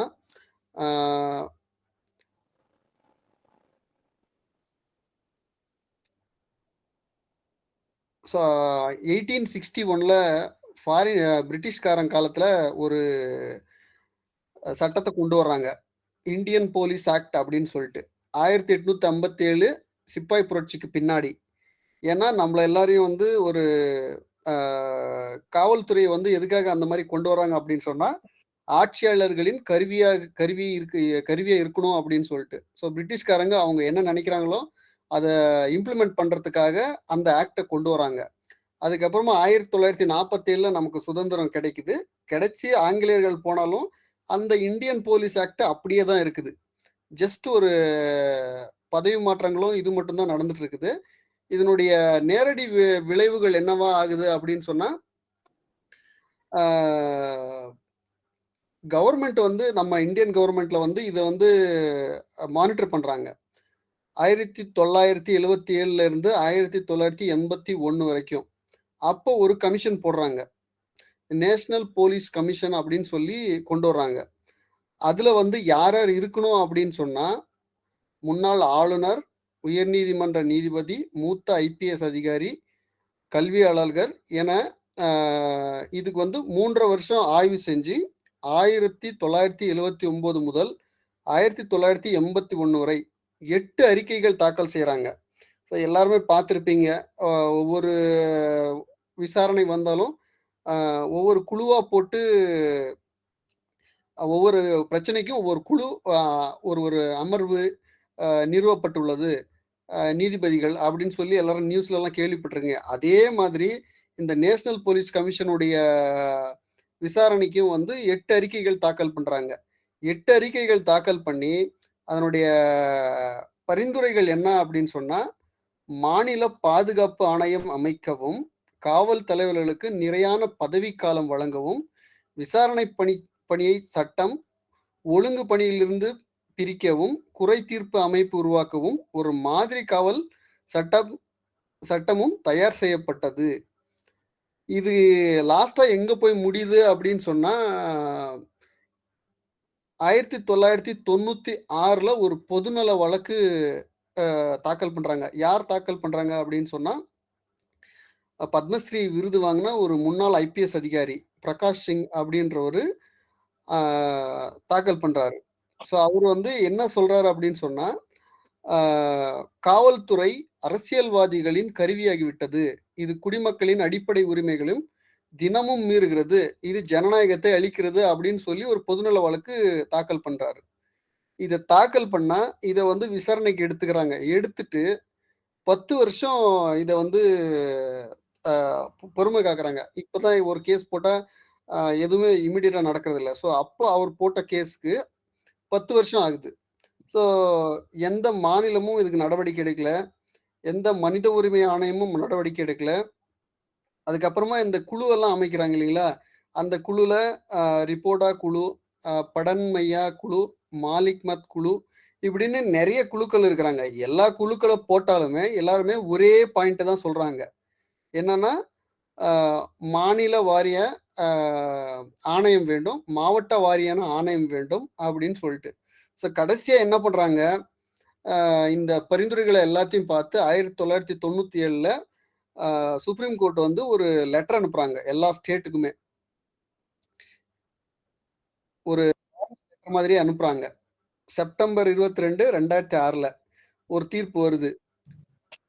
நீதிபதி ஒய்கே சப்ரவால் அப்படின்றவரும், சிகே தாக்கர் அப்படின்றவரும், பிகே பாலசுப்ரமணியம் என்ற 3 பேர் கொண்ட பெஞ்ச் வந்து இதை தாக்கல் பண்றாங்க. அரசியலமைப்பின் 32வது மற்றும் 142வது பிரிவுகளின் கீழ் நீதிமன்றம் அனைத்து மாநிலங்களுக்கும் 7 கட்டாய ஆணைகளை பிறப்பித்துள்ளது. அவை வெறும் பரிந்துரைகள் அல்ல, அவை நீதிமன்ற உத்தரவுகள் அப்படின்னு சொல்லி ஒரு இதை கொடுக்குறாங்க. அதுல முக்கியமானது என்ன அப்படின்னு பார்த்தா, அரசியலமைப்பு பிரிவு 144 இந்தியா முழுவதும் உள்ள அனைத்து அதிகாரிகளும் உச்ச நீதிமன்ற உத்தரவுகளுக்கு கட்டுப்பட வேண்டும். இதை மீறுவது நேரடியான நீதிமன்ற அவமதிப்பு, கண்டெம்ட் ஆஃப் கோர்ட். எல்லாம் கேள்விப்பட்டிருப்பீங்க. ஒரு சட்டம் வருது, அதை வந்து நிறைவேற்றல, ஒரு தீர்ப்பு வருது, அதை நிறைவேற்றலைன்னா கண்டெம்ட் ஆஃப் கோர்ட் ஆயிடும் அப்படின்னு சொல்லியிருப்பாங்க. ஸோ இது வந்து 2006லயே சொல்றாங்க. அதுக்கப்புறமா என்ன பண்றாங்கன்னா, ஃபர்ஸ்ட் வந்து மாநில பாதுகாப்பு ஆணையம், ஸ்டேட் செக்யூரிட்டி கமிஷன் அப்படின்னு சொல்லி கொண்டு வர்றாங்க. இதுல காவல்துறைக்கான பரந்த அறிக்கைகள், வழிகாட்டுதல்கள் வகுக்க வேண்டும். காவல் செயல்திறனை மதிப்பீடு செய்ய வேண்டும். அதை இப்போ மதிப்பீடு செஞ்சு அரசுக்கு வந்து அவங்க தெரிவிக்கணும் அப்படின்னு சொல்லி ஃபர்ஸ்ட் இதுல போடுறாங்க. 2வது வந்து டிஜிபிக்கு நிலையான பதவிக்காலம் 2 ஆண்டுகள் அவருக்கு வந்து ப்ராப்பரான பதவி காலத்துல இருக்கணும். இப்போ ரீசெண்டா முந்தா நேத்து நான் ஒரு செய்தி பார்த்தேன். நம்மளுடைய தலைமைச் செயலாளர், அப்புறம் டிஜிபி, விஜிலன்ஸ் டிஜிபி எல்லாருமே டிரான்ஸ்ஃபர் பண்ணாங்க. இது எத்தனை பேருக்கு தெரியும்? எலெக்ஷன் கமிஷன் வந்து இந்த அதிகாரிகள் எல்லாத்தையுமே இடம் மாற்றிட்டாங்க. புதுசா வந்து வேற அதிகாரிகளை வந்து நியமிச்சிருக்கிறாங்க. ஸோ அதே மாதிரி இந்த கமிஷன் வந்து என்ன பரிந்துரைக்குது அப்படின்னு சொன்னா, அவங்களுக்கு வந்து 2 வருஷம் நிலையான பதவிக்காலம் இருக்கணும் டிஜிபி பதவியில இருக்கிறவங்களுக்கு அப்படின்னு சொல்லிட்டு. அது எதுக்காக அதுக்கு 2 ஆண்டுகள் அப்படின்னு சொல்றாங்கன்னா, அரசியல் காரணங்களுக்காக நீக்கக்கூடாது. குற்ற வழக்கு ஒழுங்கு நடவடிக்கை மட்டுமே பதவி நீக்கத்துக்கு காரணமாகலாம். இப்போ அந்த பதவியில இருந்தவங்கள இன்னைக்கு எதுக்காக நீக்கினாங்க அப்படின்னு சொல்லி நம்ம கவர்மெண்ட் கிட்ட கேட்டோம்னா காரணம் இல்லை. ஆனா இந்த மாதிரி ஒரு கமிஷன் ஸ்டேட் லெவல் கமிஷன்ல இருக்காங்க அப்படின்னு சொன்னா, ஸ்டேட் செக்யூரிட்டி கமிஷன்ல இருக்காங்கன்னு சொன்னா அவங்கள வந்து நீக்கக்கூடாது அப்படின்னு சொல்லி சுப்ரீம் கோர்ட்டு சொல்லி இருக்குது. இது எத்தனை கவர்மெண்ட் ஆஃபீஸருக்கு தெரியும்னு தெரியாது. பட் இதுதான் ஒண்ணு. இதுல வந்து 3வதா இன்னொரு இதையும் கொடுக்குறாங்க. மற்ற அதிகாரிகளுக்கு 2 ஆண்டு பதவி உத்தரவாதம். 2 இயர்ஸ் வந்து ஃபிக்ஸ்டா அவங்களுக்கு வந்து அந்த டெசிக்னேஷன்ல அவங்க இருக்கணும் அப்படின்னு சொல்லிட்டு மண்டல ஐஜிபி, ரேஞ்ச் ஐஜிபி, டிஐஜிபி, மாவட்ட எஸ்பி மற்றும் காவல் நிலைய எஸ்ஹெச்ஓ எல்லோருக்கும் குறைந்தது 2 ஆண்டு பதவிக்காலம். ஒழுங்கு நடவடிக்கை இல்லாமல் பதவியிட மாற்றம் செய்யக்கூடாது. இங்க ஒழுங்கு நடவடிக்கை அப்படின்னு சொல்றது என்ன சொல்றாங்கன்னா, சட்டத்தை மீறி அவங்க நடக்கிறது, அவங்களுடைய டியூட்டில இருந்து நெக்லிஜென்ஸ் பண்ணா மட்டும்தான் அவங்கள மாத்தணும் அப்படின்றது இதுல குறிப்பிடுறாங்க. 4வதா குறுக்கீட்டுக்கு மன்னிக்கணும். ஐயா சொல்லுங்க. நீங்க தொடர்ந்து அதிகாரின்ற பெயரு, அரசியலமைப்பு அப்படின்ற சொல்லு இதெல்லாம் பயன்படுத்துறீங்க. அரசமைப்புன்ற சொல்ல மாத்திக்கங்க. அதிகாரின்னு சொல்லாதீங்க, அலுவலர்னு சொல்லுங்க. மகிழ்ச்சியா. அந்த சொல்லாடல்களே அடிமைத்தனத்தை மனசுக்குள்ளார விதைச்சிட்டே இருக்கும். திரும்ப திரும்ப கேட்கறவங்களுக்கும் விதைக்கும், சொல்றவங்களுக்கும் விதைக்கும். சரிங்க, நாங்க இது மாத்திடுறோங்க. இது உங்களுடைய ஃபீட்பேக் ரொம்ப பெஸ்டா இருக்குது. நாங்க மாத்திக்கிறோம் ஐயா. நன்றி. அதே மாதிரி ஆட்சியர்ன்ற வார்த்தையும் பயன்படுத்தாதீங்க. மாவட்ட நடுவர். ஆமாங்க, கலெக்டருக்கு மாவட்ட நடுவர் தான் அபிஷியல். இது ஆட்சியருங்கிறது கிடையாது. மக்கள் தான் ஆட்சியர், மக்களாட்சி தான் நடக்குது. ஆமாங்க, நீங்க இதை நிறைய இடத்துல சொல்லிட்டீங்க. நம்ம டாக்குமெண்டேஷன்லயும் அடுத்தடுத்து வர்ற இதுலயும் நம்ம மாத்திரோம். ஆமாங்க, அரசியல் அமைப்புங்கிறது வேற, அரசமைப்புங்கிறது வேற. அரசியல் அமைப்புங்கிறது ஏதோ அரசியல் கட்சிகளுக்கு உண்டானதுன்றது நாட்டுல. பொலிட்டிக்கல். அரசியல்னா பொலிட்டிக்கல். அரசமைப்புன்னா வந்துட்டு கான்ஸ்டிடியூஷன். அதனால அரசமைப்புங்கிறது தான் சரியான வார்த்தை. அதாவது சட்டப்பூர்வமான மொழியாக்கம் வந்து பாத்தீங்கன்னா அதுதான். அலுவலர்ன்ற வார்த்தையை பயன்படுத்துங்க. ஏன்னா அது கேட்கறதுக்கே திரும்ப ரிப்பீட்டடா வருது. அதனால சொல்ல வேண்டியதா. இல்ல அவசியம் சொல்லணும். இது ரிப்பீட்டட் ஆகுதுன்னு இல்ல. இது ஒரு தெரியாத ஒரு விஷயத்த நீங்க சொல்றீங்க. நாங்க அடுத்த ஸ்லைட்ல எழுதி இருக்கும்போது படிக்கிறப்ப கூட நான் பாருங்க, படிக்கும் போது அதிகாரின்னு வந்து அலுவலர்னு மாத்தி படிப்பேன். அந்த அளவுக்கு நான் பயிற்சி எடுத்துட்டேன். என் மனசுக்குள்ளார அப்படி வந்துருச்சு. ஒவ்வொருத்தரும் முயற்சி பண்ணுங்கன்னு சொல்லி கேட்டுக்கிறேங்க. கண்டிப்பாங்க. சொல்லி பழகிட்டோங்க ஐயா, மாத்திக்கிறோம். கண்டிப்பா மாத்திக்கலாம். எனக்கு நான் அப்படிதான் பழகி இருந்தேன். நான் இப்ப மாத்திக்கிட்டேன்றேன். சப்கான்சியஸ் மைண்ட்ல நான் தான் அதிகாரின்றது உட்கார்ந்துருச்சுன்னா மத்ததெல்லாம் மறைஞ்சிடும். தொடரலாங்க. கண்டிப்பாங்க. சவடமுத்தையா, நம்மளுடைய டைம் நெருங்கிடுச்சு. நம்ம அப்டேட் பண்ணிட்டு அடுத்த செஷன்ல கண்டினியூ பண்ணலாமா, இல்ல இதுலயே ஒரு 5 மினிட்ஸ் ஓவர்வியூ மட்டும் கொடுத்துடலாமா? இன்னொரு 5 மினிட்ஸ் சொல்லிருங்க. தென் அப்புறம் வந்து நம்ம இன்டராக்ஷனுக்கு போயிடலாம். சரி, ஓகே.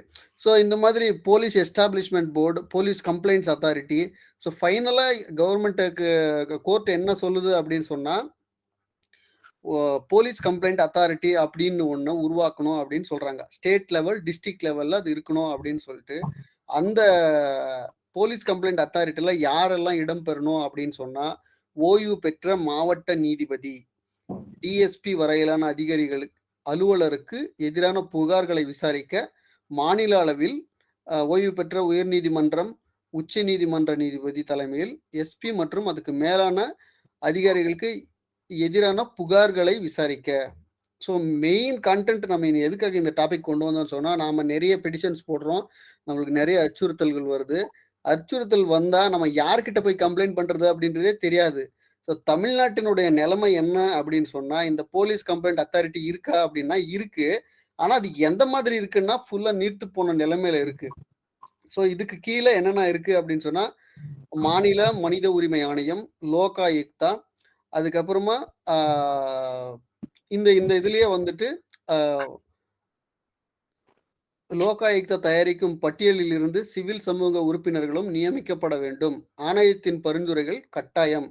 இந்த நமக்கு எதிராக யாராவது ஒரு எஃப்ஐஆர் போட்டாங்க அப்படின்னு சொன்னா, பொய் வழக்கு போட்டிருக்காங்க அப்படின்னு சொன்னா, அதை நாம அப்பீல் பண்ண வேண்டியது எங்க அப்படின்னு சொன்னா, போலீஸ் கம்ப்ளைண்ட் அத்தாரிட்டி கிட்ட தான். ஸோ இப்போ மண்டே பிட்டிஷன் நடக்குதுன்றது தெரியும், மந்த்லி கிரீவன்ஸ் நடக்குது அப்படின்றது தெரியும். இதே மாதிரி போலீஸ் கம்ப்ளைண்ட் அத்தாரிட்டி அப்படின்ற இருக்கிறதையும் நிறைய பேர் தெரிஞ்சுக்கணும். ஸோ இதுக்கு கீழே உச்சநீதிமன்றம் என்ன தீர்ப்பு கொடுத்துருக்காங்க அப்படின்னு சொன்னா, 2006 உச்சநீதிமன்றம் நிர்ணயித்த காலவரையறை இந்த ஆணைகள் அனைத்தும் 31 டிசம்பர் 2006க்குள் நடைமுறைக்கு கொண்டு வரப்பட வேண்டும். கேபினெட் செக்ரட்டரி மற்றும் அனைத்து மாநில சீஃப் செக்ரட்டரிகளும் 3 ஜனவரி 2007க்குள் இணங்க உறுதிப்பத்திரம், கம்ப்ளைண்ட்ஸ் அஃபிடவிட் தாக்கல் செய்ய வேண்டும் அப்படின்னு சொல்லி ஒரு உத்தரவை போடுறாங்க. அதுக்கப்புறம் என்ன நடக்குது அப்படின்னு சொன்னா, 7 வருஷம் கழிச்சு தமிழ்நாட்டில் அந்த தீர்ப்பு வந்து 7 வருஷம் கழிச்சு செப்டம்பர் 2013, 7 ஆண்டுகளுக்கு பிறகு ஆர்டினன்ஸ் பிறப்பிக்கப்பட்டது. 8 நவம்பர் 2013 தமிழ்நாடு காவல்துறை சீர்திருத்த சட்டம் 2013 ஆக்ட் நம்பர் 22 ஆஃப் 2013 ஆளுநரின் ஒப்புதலுடன் நிறைவேறியது. இதுக்கு அந்த சுப்ரீம் கோர்ட் அவ்வளோ காரி துப்புனதுக்கு அப்புறமா தான் நம்ம தமிழ்நாட்டில் வந்து அதை நிறைவேற்றுறாங்க. அந்த நிறைவேற்றுற டைமுக்குள்ள நம்மளுக்கு என்னென்ன காலவரிசை வருது அப்படின்னு சொன்னா, 7 ஆண்டுகள் விதிமுறைகளுக்கு அப்புறமா வந்து மறுபடியும் இன்னொரு 2 ஆண்டு லேட் ஆகுது. நமக்கு வந்து 2022 வருது. அதுக்கப்புறமா 2026 வரைக்குமே கூட இன்னைக்கு வரைக்கும் அது எந்த ஒரு வழக்குமே விசாரணைக்கே போல. எத்தனை பேர் ஆர்டிஐ ஃபைல் பண்ணியிருக்கோம், ஃபர்ஸ்ட் அப்பீல், செகண்ட் அப்பீல், ஆணையத்துக்கு போயிருக்கோம். ஆனா சேம் ப்ரொசீஜர் போலீஸ் கம்ப்ளைண்ட் அத்தாரிட்டிலையும் இருக்கு. ஆனா போலீஸ் கம்ப்ளைண்ட் அத்தாரிட்டியில 2026 வரைக்கும் கூட ஒரு கம்ப்ளைண்ட் கூட தமிழ்நாட்டுல அங்க வரைக்கும் போகல. ஏன்னா அப்படின்னு ஒண்ணு இருக்கு அப்படின்ற விஷயத்தையே இவங்க செயல்படுது அப்படின்ற விஷயத்தையே வெளியே கொண்டு வரல. இதுதான் மெயின் கான்செப்ட். அதுக்கப்புறமா நம்ம அடுத்த இதுக்கு வருவோம். சட்டம் என்ன சொல்கிறது அப்படின்னு சொன்னா, டிஜிபியின் பதவி உத்தரவாதம் பிரிவு 3, அதுக்கப்புறமா எஸ்பி கமிஷனர் எஸ்எச்ஓ பிரிவு 4, மாநில பாதுகாப்பு ஆணையம் பிரிவு 5 ஆக இந்த உறுப்பினர்களை கொண்டிருக்கும் காவல்துறை கோப்பை கையாளும் அமைச்சர், அதுக்கப்புறமா தமிழ்நாடு சட்டமன்ற எதிர்க்கட்சி தலைவர், தமிழ்நாடு பொது சேவை ஆணைய தலைவர், தமிழ்நாடு மனித உரிமை ஆணைய தலைவர், மாநில மகளிர் ஆணைய தலைவர், மாநில சிறுபான்மையினர் ஆணைய தலைவர், முதன்மை செயலாளர், உள்துறை செயலாளர், காவல்துறை தலைவர். ஸோ இவங்க எல்லாருமே கொண்டதுதான் நம்மளுடைய ஸ்டேட் லெவல் கமிட்டி.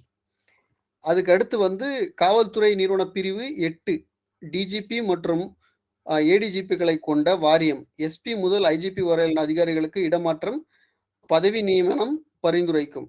அதுக்கப்புறமா வந்து பிரிவு 10, 11 இதுல வந்து டிஜிபிலேயே லா அண்ட் ஆர்டர் உறுப்பினர்கள் அந்த தனிப்பிரிவில் இருக்கிறவங்களும் இதில் மெம்பராக வராங்க. மாவட்ட காவல் புகார் ஆணையம்,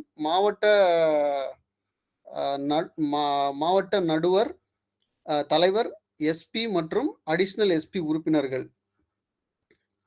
இதுக்கப்புறமா இதுல கைவிடப்பட்ட கொள்கை அப்படின்னு சொன்னா, கவர்மெண்ட் என்னதான் சொன்னாலுமே, இல்ல சுப்ரீம் கோர்ட் என்னதான் ஆர்டர் பாஸ் பண்ணாலுமே, இங்க இருக்கிற அரசியல்வாதிகள் கூட்டு சதியினால நம்முடைய சுதந்திரத்திலே வந்து கை வச்சிட்டாங்க. உச்சநீதிமன்ற அடிப்படை கவலை என்னன்னா, அரசியல் மற்றும் நிர்வாக அழுத்தத்தில் இருந்து சுதந்திரம். அதற்காக ஒவ்வொரு ஆணையமும் பிறப்பிக்கப்பட்டது. இதுல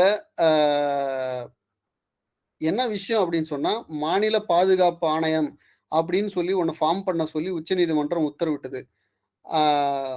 இதுல வந்து சுதந்திரமான உறுப்பினர்கள் பரிந்துரை அரசுக்கு கட்டாயம் அப்படின்னு சொல்லுது. ஆனா தமிழ்நாட்டில் என்னன்னா, கிட்டத்தட்ட அனைத்து உறுப்பினர்களும் அரசு நியமிப்பவர்கள், பரிந்துரை கட்டாயம் இல்லை.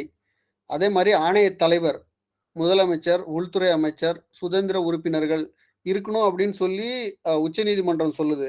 ஆனா இங்கன்னா காவல் போர்ட்போலியோ அமைச்சர், சுதந்திர உறுப்பினர்கள் இல்லை. ஸோ இண்டிபெண்டா நான் மேல ஒரு 10 டெசிக்னேஷன் படித்தேன். அவங்க தான் மெம்பர்ஸா இதுல இருக்கணும்.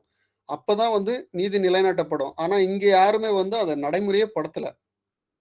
மாநில காவல் புகார் ஆணையம் இது வந்து ஓய்வு பெற்ற உயர் நீதிமன்ற அல்லது உச்ச நீதிமன்ற சிவில் சமூக உறுப்பினர்கள் அப்படின்னு சொல்லுது. ஆனா இங்க என்னன்னா, பணியில் உள்ள ஐஏஎஸ் உறுப்பினர்கள், டிஜிபி மற்றும் ஏடிஜிபி, நீதிபதிகள் இல்லை, சிவில் சமூகம் இல்லை, கட்டாய பரிந்துரை இல்லை. கட்டாய பரிந்துரை என்ன அப்படின்னு சொன்னா, மேண்டேட்டரியா பர்டிகுலர் மெம்பர்ஸ் அதுல இருக்கணும் அப்படின்னு சொல்றது கவர்மெண்ட் சொல்லுது. பட் தமிழ்நாடு கவர்மெண்ட் அந்த மாதிரி எந்த ஒரு ஆபீசர்ஸுமே டெசிக்னேட் பண்றதில்ல. அந்த மாதிரி எந்த ஒரு அடிஷ்னல் அசோசியேஷன் மெம்பர்ஸையும் அதுல அலோவ் பண்றதில்ல. ஸோ அடுத்தது வந்து மாவட்ட காவல் புகார் ஆணையம் அப்படின்னு ஒன்று அமைக்க சொல்றாங்க. இதுலயும் வந்து ஓய்வு பெற்ற மாவட்ட நீதிபதி, சிவில் சமூக உறுப்பினர்கள். ஆனா தமிழ்நாட்டில் என்ன இருக்குது அப்படின்னு சொன்னா, மாவட்ட நடுவர், ஐஏஎஸ், எஸ்பி மற்றும் அடிஷனல் எஸ்பி. ஸோ டிபார்ட்மெண்ட்டுக்காரன் தப்பு செய்யறான்னு சொன்னா, மறுபடியும் அவங்ககிட்டயே மேல் அப்பீலுக்கு போனா அவன் எப்படி நியாயமா விசாரிப்பான்? ஸோ கவர்மெண்ட் சொல்றதுக்கும் டெட் ஆப்போசிட்டா வந்து தமிழ்நாட்டில் நடந்துட்டு இருக்குது. ஸோ இது இப்போ நாம என்ன செய்ய போறோம் அப்படின்னு சொன்னா, இந்த போலீஸ் கம்ப்ளைண்ட் அத்தாரிட்டி அப்படின்னு சொல்றத சுப்ரீம் கோர்ட் என்ன சொல்லியிருக்குதோ அதை மாதிரி நிறுவனம் அப்படின்னு சொல்லி நம்ம அடுத்த ஸ்டெப் எடுத்து வைக்க போறோம். சார் இன்னும் நிறைய ஸ்லைட்ஸ் இருக்குது, நம்ம அதை நெக்ஸ்ட் வீக் கண்டினியூ பண்ணலாம் சார். ஓகே சிவா, இதுல வந்து ஒரு ஒரு 5 மினிட்ஸ் நான் எடுத்துக்கிறேன். ஆக்சுவலா வந்து சிவா நம்ம பேசுனது எல்லாமே கவனிச்சிருப்பீங்கன்னு நினைக்கிறேன். அதாவது வந்து பல்வேறு கமிஷன்கள் வந்து போட்டது 1996 வந்து பிரகாஷ் சிங் ஒரு டிஜிபி பத்மஸ்ரீ வாங்கினவர் வந்து ஒரு பப்ளிக் லிட்டிகேஷனை ஃபைல் பண்றாரு. அது 10 வருஷமா வந்து அது சுப்ரீம் கோர்ட்ல இருந்து நிலுவையில் இருக்கு. 2006 தான் வந்து அது வந்து தீர்ப்பு கொடுக்குறாங்க. 2006 தீர்ப்பு கொடுத்து அதுக்கு ஒரு காலவரணை நிர்ணயிச்சு எல்லா மாநிலங்களும் வந்து அதுக்குரிய காவல்துறை சீர்திருத்த சட்டங்களை வந்து கொண்டு வரணும்னு சொல்றாங்க. ஆனா அந்த சுப்ரீம் கோர்ட் சொன்ன மாதிரி எதுவுமே பண்ணல. பல்வேறு நெருக்கடிகளுக்கு பின்னால அவசரமா தமிழ்நாட்டுல வந்து ஒரு ஆர்டினன்ஸ் பாஸ் பண்றாங்க 2013. சட்டமா கூட இல்லாம கவர்னர் ஆர்டினன்ஸா பாஸ் பண்றாரு, அவசர சட்டமா. அப்புறம் வந்து சட்டசபையில வந்து ஒரு 3 மாசம் கழிச்சு அதை சட்டமா வந்து கொண்டு வர்றாங்க.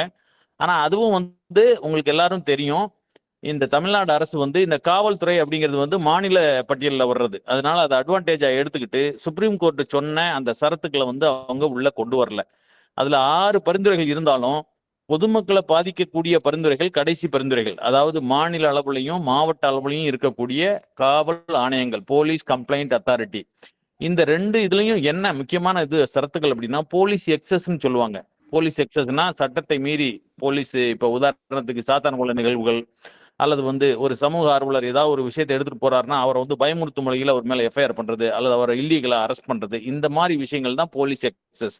அல்லது அவங்களுடைய யூனிஃபார்மை தவறா பயன்படுத்தி வேற ஏதாவது எக்ஸார்ஷன் அந்த மாதிரி, அல்லது வந்து வேற தவறா பயன்படுத்தி பொதுமக்கள்கிட்ட வந்து மிரட்டல் கொடுத்து அதனால வந்து பலனடைகிறது, இந்த மாதிரி இதெல்லாம் வந்து நீங்க இந்த போலீஸ் கம்ப்ளைண்ட் அத்தாரிட்டி நீங்க போய் கம்ப்ளைண்ட் பண்ணலாம் அப்படிங்கிறது தான் அதனுடைய முக்கிய சரத்து. இதை விசாரிக்கிறதுக்கு மாநில அளவுல வந்து உயர்நீதிமன்ற அல்லது உச்ச நீதிமன்ற ஓய்வு பெற்ற நீதிபதிகள் தான் தலைவராக இருக்கணும் அப்படின்னு சுப்ரீம் கோர்ட் சொல்லுது. ஆனா தமிழகத்துல அந்த ஒரு இதை அப்படியே எடுத்துட்டாங்க. எடுத்துட்டு உள்துறை செயலர் வந்து மாநில அளவுல வந்து ஒரு பொறுப்பை கொடுத்து அவர் தான் வந்து அதனுடைய தலைவர்னு ஒரு சட்டத்தை பாஸ் பண்றாங்க. மாவட்ட அளவுல வந்து டிஸ்ட்ரிக்ட் கலெக்டரை அப்படி ஒரு போஸ்ட்டை கொடுத்து பாஸ் பண்றாங்க. இதை பாஸ் பண்ணது 2013. 2013 சட்டம் வந்தாலும் உங்களுக்கு எல்லாம் தெரிஞ்சிருக்குமோ தெரியாம இருக்குமோ தெரியாது. ஒரு சட்டம் போட்டால் கூட உடனே அது செயல்பாட்டுக்கு வராது. அதுக்குரிய விதிமுறைகளை வந்து அவங்க கெஜெட்ல பப்ளிஷ் பண்ணணும் எந்த ஒரு சட்டத்துக்கும். அப்ப 2013 போட்ட அந்த காவல்துறை சீர்திருத்த சட்டத்துக்கு 2022 வரையிலும் வந்து தமிழக அரசு அந்த ரூல்ஸை வந்து கெஜெட்ல பப்ளிஷ் பண்ணல. எவ்வளவு ஒரு மோசமான விஷயம். 2022 தான் வந்து அந்த ரூல்ஸை பப்ளிஷ் பண்றாங்க. அந்த ரூல்ஸ்ல வந்து தெளிவா சொல்றாங்க. அதாவது வந்து மாநில அளவுல உள்துறை செயலர், மாவட்ட அளவுல டிஸ்ட்ரிக்ட் கலெக்டர் இருந்தாலும் இதுல ரெஃபர் பண்ணக்கூடிய கேஸ போலீஸ் கம்ப்ளைண்ட் டிவிஷனுக்கு ரெஃபர் பண்ணணும். போலீஸ் கம்ப்ளைண்ட் டிவிஷன்ன்றது வந்து இது வந்து டிஜிபி கண்ட்ரோல்ல இருக்கக்கூடிய ஒரு அமைப்பு. சிபிசிஐடி தான் விசாரிக்கணும் அப்படிங்கிறது. ஆனா துரதிர்ஷ்டவசமா நாம வந்து ஆர்டிஐ வந்து போடுறோம். எல்லா மாவட்டத்துக்கும் போட்டிருக்கோம். அதே மாதிரி உள்துறை செயலகத்துக்கும் நம்ம ஆர்டிஐல போட்டிருக்கோம்.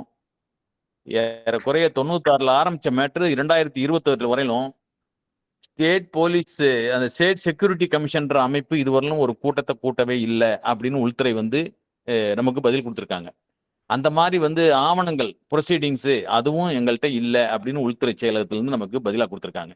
சரி, போலீஸ் கம்ப்ளைண்ட் அத்தாரிட்டி டிஸ்ட்ரிக்ட் லெவல்ல வந்து எத்தனை டிஸ்ட்ரிக்ட்ல அமைச்சிருக்காங்க அப்படின்னா 2 டிஸ்ட்ரிக்ட்ல இருந்தா கள்ளக்குறிச்சி அண்ட் திருச்சி மட்டும்தான் வந்து எங்களுக்கு ரிப்போர்ட் வந்திருக்குன்னு நம்மகிட்ட கொடுத்துருக்காங்க 38 மாவட்டத்துல. இதுல சில மாவட்டங்கள் குறிப்பா தஞ்சாவூர் அந்த மாதிரி மாவட்டங்கள்ல நீங்க கேட்டீங்கன்னா நாங்க இன்னும் போலீஸ் அதாவது டிஸ்ட்ரிக்ட் போலீஸ் கம்ப்ளைண்ட் அத்தாரிட்டி அமைக்கவே இல்லைன்னு நமக்கு ஆர்டிஐல கொடுத்துருக்காங்க. ஸோ இதெல்லாம் எதை காட்டுதுன்னா ஒரு சட்டம் வந்து பேப்பர்ல இருக்கு, அதுவும் நீர்த்து போன சட்டம். 2006 போட்ட உச்ச நீதிமன்றம், 2013 போட்ட சட்டம், 2022 வந்த விதிமுறைகள் 2026 கூட வந்து இன்னும் செயல்பாட்டுக்கு வரல.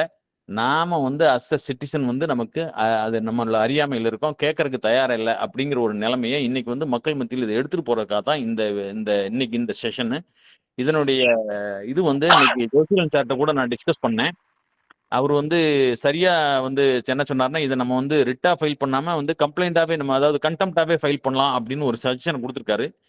நேத்தைக்கு நம்ம குழுவில் வந்து நான் ஒரு லெட்டரை ஷேர் பண்ணியிருக்கேன். அந்த லெட்டர் வந்து சுப்ரீம் கோர்ட், ஹைகோர்ட் பிளஸ் உள்துறை செயலாளர், சீஃப் செக்ரட்டரி, மற்ற எல்லா district collector as well as SP எல்லாத்துக்கும் அதை அட்ரஸ் பண்ணியிருக்கேன். இதை வந்து நம்மளுடைய மாண்புமிகு மக்கள் டீம்ல இருந்து 200 பெட்டிஷனை வந்து இந்த நான் சொன்ன எல்லா டிக்னிட்டரி எல்லாம் அந்த அரசு அலுவலர்களுக்கும் நம்ம வந்து கொண்டு போய் சேர்க்கறதுக்கான அடுத்த கட்ட நம்ம வந்து ஒரு 1 or 2 daysல நம்ம வந்து டெம்ப்ளேட்ல வைக்க போறோம். அதையும் குறிப்பா வந்து நம்ம ஷெட்யூல் பண்ணி பண்ண போறோம். 200 பெட்டிஷன் வந்து அட்ட டயத்துல இந்த இப்போ நம்ம சொன்ன அத்தனை 38 எஸ்பி, 38 கலெக்டரு பிளஸ் வந்து நம்ம chief secretary, supreme court, high court எல்லாமே ஏறக்குறைய ஒரு 90 அலுவலகங்களுக்கு வந்து அட்ட டயத்துல போய் சேர்றதுக்கான வேலைகளை நம்ம பார்க்க போறோம். இது எதுக்குன்னா அவங்களுடைய கவனத்தை திருப்புறதுக்கு. உச்சநீதிமன்றத்தை நீங்க மதிக்கணும். அந்த உச்சநீதிமன்றத்துல தீர்ப்புல 32 ஆர்டிகல் 38 அரசியல் சாசனத்துல வந்து அரசாசனத்துல வந்து உங்களுக்கு 32, 140, 142, 44 பத்தி இப்ப சிவா சொன்னாரு. இதுல வந்து உச்சநீதிமன்றத்தினுடைய அந்த உத்தரவுகளை மதிக்கல அப்படின்னா அது கண்டெம்ப்ட்னு அதுல தெளிவா சொல்லியிருக்கு. அதன் அடிப்படையில நம்ம தமிழ்நாடு அரசு உச்சநீதிமன்ற உத்தரவை வந்து ஃபாலோ பண்ணல அப்படிங்கிறத கண்டெம்ப்டா நம்ம எடுத்து ஃபைல் பண்ணணும் அப்படிங்கிறத நம்ம வந்து ஒரு அடுத்த கட்டத்துக்கு நம்ம நகர்த்த போறோம். அதுக்கு நம்ம பார்ட்டியின் பர்சனா வந்து செயல்பட்டு இருக்கக்கூடிய ஜெய்சீலன் போன்ற அந்த தன்னார்வலர்களுடைய உதவியை நம்ம எடுத்துக்கலாம். ஸோ ஒரு 2 நாள்ல அதுக்குரிய அந்த லெட்டரை இன்னும் கொஞ்சம் ஃபைன் டியூன் பண்ணி நாம வந்து ஒரு 200 300 நபர்கள் வந்து அட்ட டயத்தில் நம்ம வந்து இதை அனுப்பணும் அப்படிங்கிறதுக்கான வேலையை நம்ம வந்து குரூப்ல ஷேர் பண்ண போறோம். ஒரு 2 நாள்ல வந்து நம்ம எல்லாரும் அனுப்பிச்சிருவோம். இது வந்து ரொம்ப இது எதுக்கு இதை நம்ம கையில் எடுத்துருக்கோம்னா நமக்குள்ள ஒரு பயம். அதாவது வந்து ஒரு காமன் இஷ்யூக்காக நம்ம போறோம்னா நம்மளை தேவையில்லாம ட்ரபிள் பண்ணிடுவாங்க அப்படிங்கிற அந்த பயத்தினாலேயே யாரும் வெளியே வர மாட்டேன்றாங்க. ஸோ இதெல்லாம் உடைக்கணும் அப்படின்னு சொன்னா நம்ம இந்த ஃபண்டமெண்டல் நமக்கு தெரிஞ்சிருக்கணும். அப்ப இந்த மாதிரி வந்து ஒரு கண்டெம்ப்ட போட்டு இந்த போலீஸ் கம்ப்ளைண்ட் அத்தாரிட்டி எல்லாம் ஸ்ட்ரென்தன் பண்ணி தைரியமா போய் நம்ம வந்து கம்ப்ளைண்ட் அவங்கள்ட்ட நம்ம வந்து கொடுத்து ஃபாலோ பண்ணணும் அப்படிங்கிறத வந்து மக்கள் மத்தியில் கொண்டு சேர்க்கணுன்றதுக்காக தான் இந்த நிகழ்வை நம்ம வந்து நடத்திட்டு இருக்கோம். நிறைய இன்னும் வந்து நம்ம செயல்பட வேண்டியது இருக்கு, பேச வேண்டியது இருக்கு. நேரம் குறைவு காரணமாக நம்ம வந்து இதை வந்து இன்னும் கொஞ்சம் விளக்கமா இன்னும் கொஞ்சம் இந்த லெட்டர்லாம் ஃபைன் டியூன் பண்ணிட்டு அடுத்த வாரமும் நம்ம வந்து இதை பத்தி நம்ம பேசலாம். அடுத்து ஒரு 5 நிமிடம் அல்லது 10 நிமிடத்துக்கு வந்து ஏதாவது நம்ம இதுவரை ஜெயசீலன் சார் பேசியிருக்காரு, சிவா பேசியிருக்காரு, நான் கொஞ்சம் பேசியிருக்கேன். இதுல ஏதாவது ஃபண்டமெண்டலா ஏதாவது சின்ன சின்ன டவுட்ஸ் இருந்தா மட்டும் கேளுங்க. ஒரு அடுத்த 10 நிமிஷத்துல நம்ம நிகழ்வு நிறைவு பண்ணிக்கலாம். வணக்கங்கய்யா. என் பேர் சொல்லுங்க சங்கர். சொல்லுங்க சொல்லுங்கய்யா. ஐயா சிவா ஐயா வந்து நமக்கு இந்த போலீஸ் கம்ப்ளைண்ட்ஸ் அத்தாரிட்டி பத்தி தெளிவா எடுத்து சொன்னாரு.